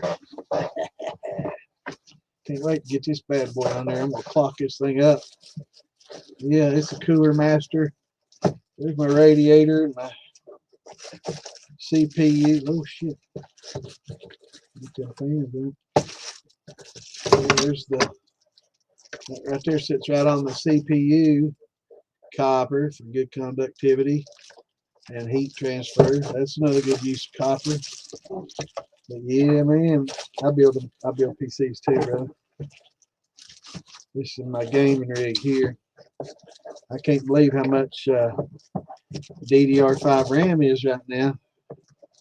Crazy, crazy, crazy expensive. This all this AI and Bitcoin mining has driven up the video cards and the RAM prices so damn much. It's hard to build a PC anymore, man. But I treated myself and splurged this year. My old gaming rig is getting some age on it. Got me a new 5070 video card. So I'll be jamming soon. So you know what I'm dealing with.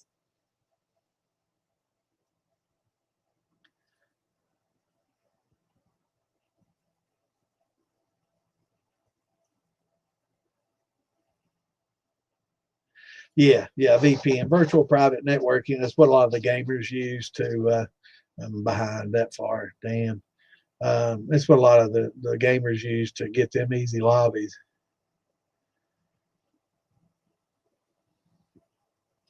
Well, that sucks that people are dealing with that, man. This is America. Why would this freedom of speech, man? I don't understand.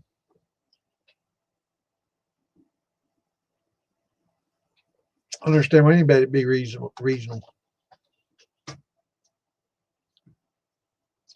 Yeah, it doesn't necessarily change it. It masks it, so it makes your computer, send out a ping like you're from Russia or Mexico or somewhere else, and you can get on those little easy games. A lot of my buddies do it in gaming. They don't want to play against some of these Chinese hackers and stuff that are using all this hack software, and some of these games are very competitive, and a lot of cheaters. So a lot of them will use VPNs to play in lobbies, in some third world countries where people can't really afford the cheats, right? And use a lot of cheats, and kind of avoid some of that. Yeah, there's some decent VPNs that you can subscribe to. I mean, they're not all free. There's some paid ones that are good, and there's some free ones I'm sure that are fine.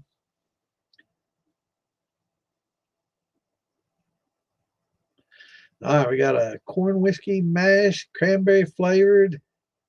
Awesome. Yeah, you'll be able to smell that alcohol.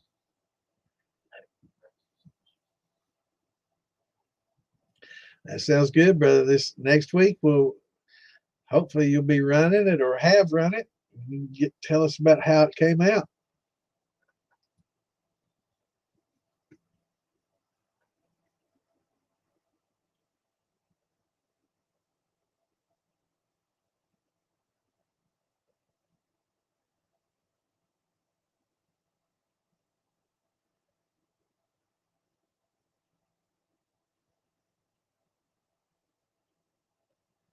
Yeah, yeah, definitely don't want to get botulism, and that's one of the biggest concerns. It's yeah, it's a killer. And there's some ingredients, and we talk about the grains, and I'm trying to think of it. I might have to Google it because my mind's not where it is, but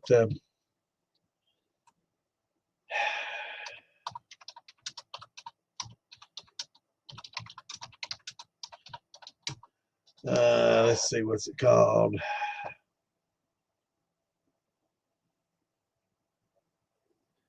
Damn it, they're not telling me what I want to hear. It's a mycotoxin, but yeah, it's be more specific. What's it called?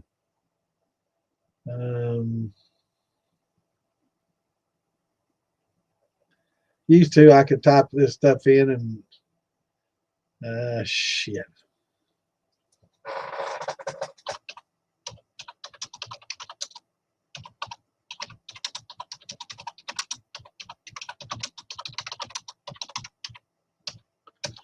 It's not. It's kind of like smut on a corn, but it's actually very taut. Ergo. I had to be a little more specific in my thing, but ergo, ERGOT, fungus. Read about that. So it helps to know what ergo is in some of your grains. Let's see. I know I took a picture of that and had a picture of that before, and here we go. And this, when you start seeing your wheat or barley or any of your grains, it looks like mouse poop in there, right? On the right side there where it's mixed with the grain. But you can see it on this left one where it's grown into the grain. You think, it's not a big deal, it's just a little rot or it's just got a little bit old there. That's called ergot, and that's extremely, extremely toxic and can kill you. So, and I mean, it killed thousands and tens of thousands of people. Um, and they didn't know about these things, and you set your grain on the right. Looks like we got a little mouse poop in there. A little mouse poop never hurt anything. It might feed the yeast. It's not mouse poop. That's ergo, and it can fucking kill you. So if you ever see this on your grain, just call the extension office, and they might have you just burn the field, control burn, because that fungus is deadly. It's a mycotoxin, and it will kill you. Um, So it's good to know. And if you ever see that, don't touch it. Don't get around it. It's bad news. And read about it. Ergot, ERGOT. Bad stuff. And that's another thing why we do these things on here, to teach people about these dangerous things.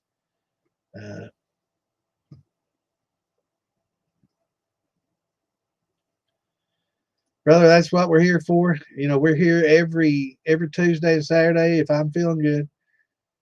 And you know, we definitely, you know, want to make the hobby safe and enjoyable, and teach little things like ergo that can kill you, or green copper oxide that can maybe not necessarily kill you, but give you organ damage for sure. So we try to make it a safe hobby, you know, safe hobby for our habit, right? But yeah, and it makes it enjoyable when you don't have those worries and concerns. You can relax and have a drink and know, hey, this is okay. Other than my liver, I'll be fine.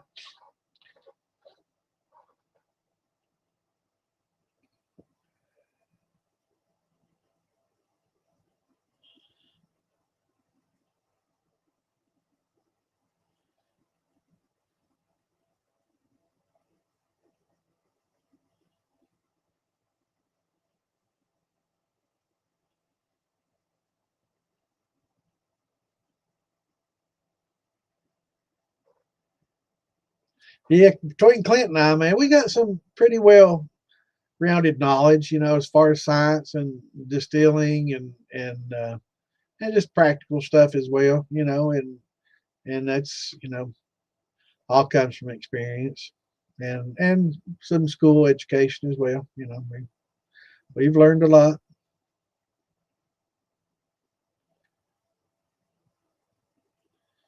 Oh, I miss JJ leaving. I think I said that. I'm about caught up though. I'm at 11:05. It's scrolling by. Yeah, definitely come back, John. I hope you ain't left already. If you have, hopefully we'll see you again. We're here again Tuesdays at 8 Eastern and Saturdays 8 Eastern. So tell your friends, any of your buddies that want to get in the hobby. You know, it's a great place to start. We can you know, point you in the right direction as far as purchasing a still and making your first fermentation a pretty easy one, and building up to where you can do all grains and conversions, and we can have you up and going pretty easily, and make an enjoyable hobby. And just like his honey that Mike turned out, he's been doing this a year, and he's been listening to us, and man, he's making some good honey shine. He's been at it about a year, you know, and making good liquor, and his corn liquor was real good.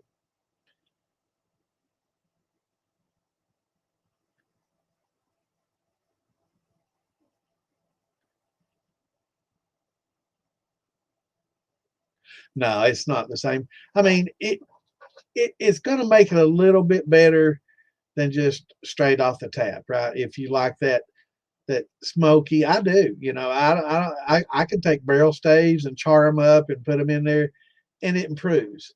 Is it as good as a Weller, you know, that I like to drink, or other things that I like? No, it's just not. You know, only time can do that. And time, like we were talking about earlier, the chemical processes that are taking place inside that barrel, you know, as far as esterifications of acids and oils combining to create these flavonoids and polyphenols and phenols, and a lot of different flavors from different, you know, chemical reactions, basically. And then the wood itself, the char and the tannins from the wood, all those combined, you know. And time, you know, you can't. Everybody's tried every which way they can to duplicate that, and you just can't.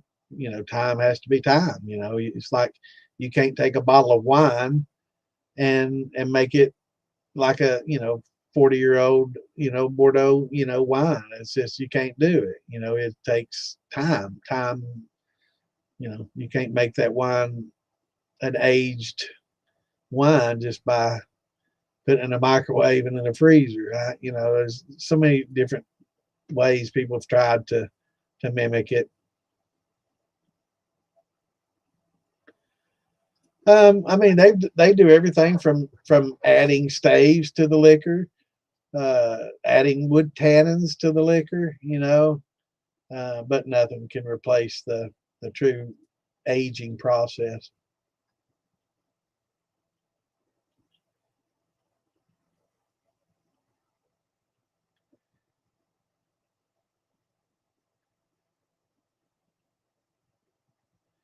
Oh no. Yeah, yeah.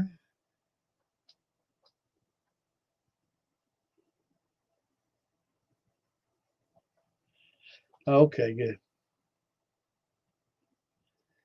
Yeah, yeah. Build me a new gaming rig. You'd be surprised. You know, I hang out with some of the gamers and streamers and stuff, and be surprised old Santa can keep up with a lot of these young whippersnappers on these games, man. I used to be, well, I mean, I was in the top 15 in Europe and America on one game. I was 14th, ranked 14th in pretty much the world. They had a Chinese and an Africa server, and then they had a Europe and the Americas server. So all North America, South America, and all of Europe was on one set of servers, and then all of Asia and Africa were on another set. Medal of Honor. I was ranked 14th in Europe and Americas. So I used to, you know, these days they would make me a millionaire. You know, back in the 90s, nobody gave a fuck. You know, or early 2000s, nobody gave a shit. You know, but by today's standards, I'd be a gaming god. You know, I'd have the streamers go. I'd have a stream going and be making millions of dollars. You know, and streaming and kicking everybody's ass like that. But nowadays, it's, you know, I'm not as good as I used to be, but I can still hang with most of them. But there are a lot of cheaters out there. I'd say that as long as they're not running cheats, I can hang with most of them. But there's still a lot of guys with probably a little quicker reflexes and a little bit better. You know, I watch a couple different streamers and they don't cheat. I can tell if they're cheating. I used to be a senior server admin, you know, for many years, watching for cheaters and banning them. And I can pretty much tell what somebody's thinking and what they're doing, you know. And yeah, it's there's some pretty good talented people out there, you know, that are better than me. Better than me then, I don't know, probably not, but I'm not so quick and I'm not so agile anymore. And you can tell the way I type and I double strike, and you know, I'm not as nimble on the keyboard as I used to be, and I'm not a controller player. I'm a key mouse and keyboard player. So a lot of this aim assist, you know, kind of sucks. It's kind of like aimbot for controllers. But there's a lot of cheating going on, man. And if it wasn't for the cheaters, I'd be ranked too.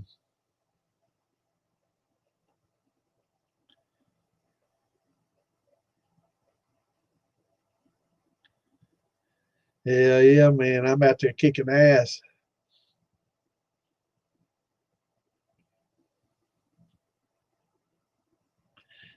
I'm kicking butt on there, man. Yep. And Call of Duty, my KD ratio is about a 3.4, which is pretty damn good. You know, it's puts me probably in the top 10%. I mean, I see a lot of decent players in the ones between in the 1.1s to 1.9s and twos. You get over two, you get pretty good. Above three, you're definitely competitive enough to where you could compete on a you know national level. And then you know anything above that, you're either cheating or damn, you're really top notch gamer. Probably you know top 5% for sure. I've seen some that are like that, man. They're just that talented. They're that good. And then there's also a lot of cheaters out there. All right. Yeah, it's almost 11:30. You going to bed, baby? Yeah. All right. Everybody say hi to everybody. Mrs. Santa Claus, say hi. Hi. How you doing? It's late. It's past your bedtime. All right, baby. I'll be up a little bit. Yeah, it's about time for me to get off here too. I'm about caught up though. It happens when everybody leaves, huh? On rise, yes, on rise, wheats, a lot of different grains. It's horrible.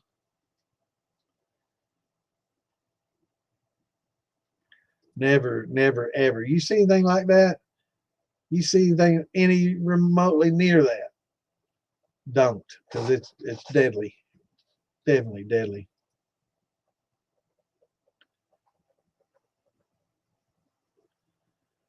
Yeah, we can't talk about that, Mike. That's might be what got us banned. Yeah, it's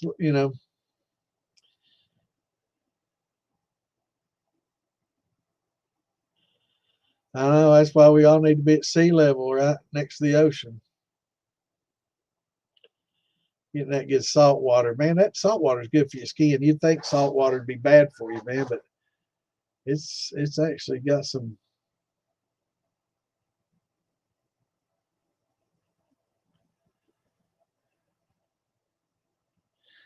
Dark Souls. No, I never didn't play Dark Souls. Played Counter Strike. Was a lot. Actually, I played the Medal of Honor before, and had a buddy of mine he was in the top 150. He and I played all the time, and this was for kills, and he was in the top 150 in Asia, or I mean in Europe and America.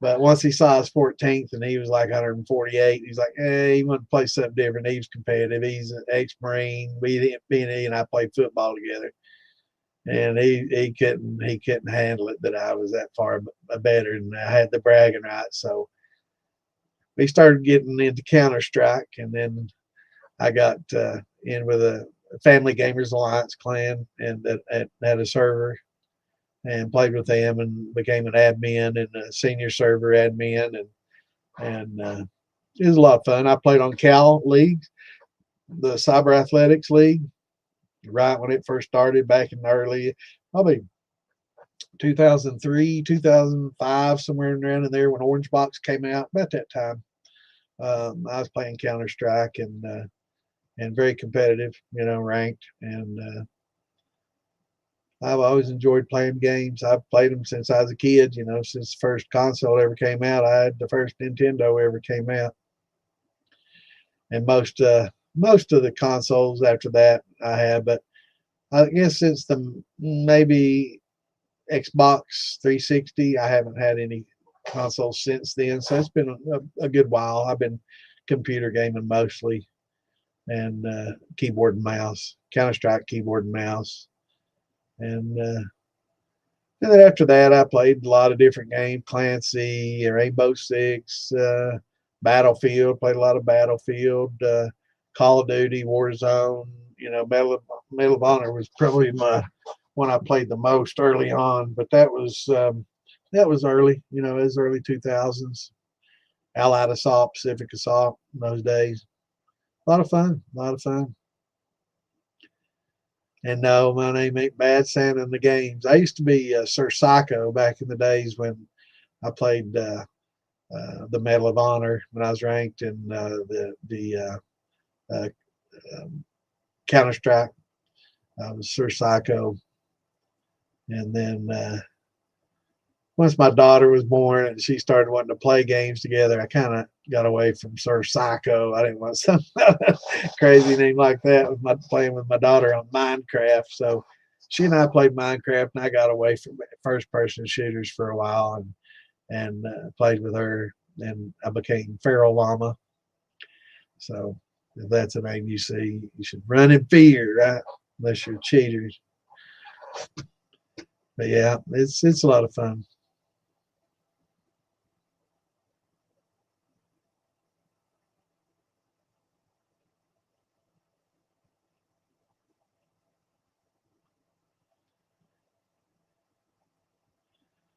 I don't know. That's a good question. I've never really thought about it. Never really paid much attention or noticed it, but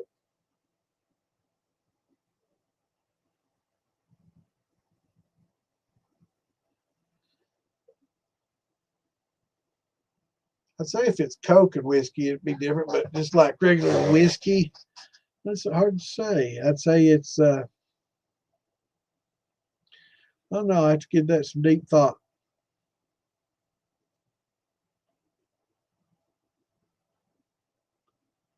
It may be. where it's actually making pores, right? You know what I'm saying? Where it's kind of melting the ice in small atomic like pores, small areas at first, um, where you have some fizz maybe from the Coke and the acid and the bubbles, you know, giving it a presence where there isn't any, and where his is creating like a very rough pothole, pot mark type surface or something like that. Maybe I just wild guesses, but and maybe that goes away as the carbonation does. I don't know. Yeah, 3.4 is not too shabby for Call of Duty. It's most people are in the 1.0s that are okay, good players. 1.0 to 1.5s and somewhere in there to 2. But 3.4, it's not too shabby. It's not always been that, but it's been that as of recently. Um,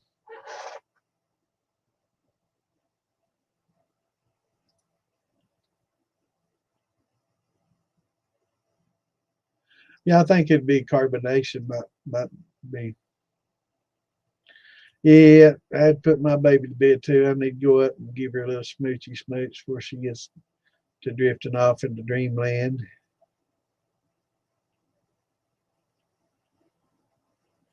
Yeah, I have to give some thought. I'm thinking probably it's making it's making it porous basically on the surface, and as it does that, it creates it maybe a white. I'm just trying to think, but I'll give it some thought. Maybe try to replicate that on a nice. Does it matter if it's cold liquor or warm liquor? I wonder if that makes a difference.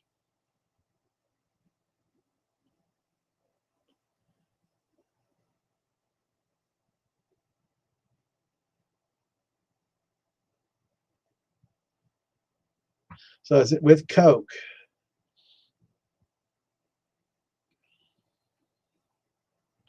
So it's not just the whiskey and ice. It's got to have the Coke in it.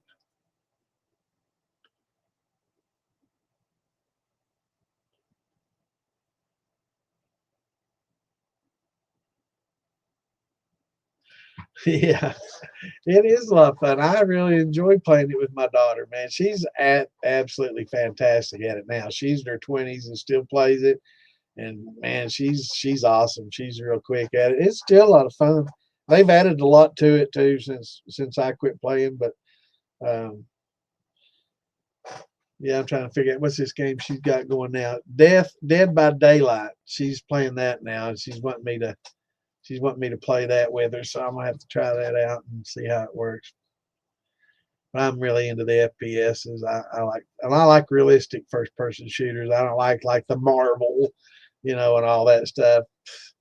I like it realism. I want to case everything out, and you know, I don't slow play either. I do a lot of rushing and stuff, but you have to play tactically. Can't run and gun like the streamers and cheaters do unless you got wall hacks or something. You need to play a little bit more strategically. A lot of people watch how some of these streamers play, and you know, you can see like 15 houses in a little complex, and all of a sudden they go straight to the house that has the people in it. Come on, they know they're there. And it's not a UAV that went up. They didn't have one go up. Nobody's shooting, and they go right for it. There's a lot of cheating going on in the games. A lot. There's a high percentage of people cheating in Call of Duty and Warzone, and now even in Arc Raiders, which I play a lot of Arc Raiders now and really digging it. It's a lot of fun. All right, good night, everybody. Thanks for tuning in. Good to see y'all. We ran way over tonight. We're at 11:30, but definitely far from my longest podcast. I've gone for 8, 10, 12 hours before. So uh, it's good seeing everybody. Thanks for tuning in. Everybody have a great rest of your weekend, and we will be back Tuesday night with Alan Bishop. So definitely tune in, be here, be live to ask your questions, because it should be a very entertaining episode, and hopefully a lot of good questions asked, and everybody can enjoy talking to Alan and learn a little bit more about Alan. Good to see Curtis. Everybody have a good night, and we will see you cats on Tuesday at 8 Eastern. Till then, peace out, shine on, and everybody have a great rest of your weekend.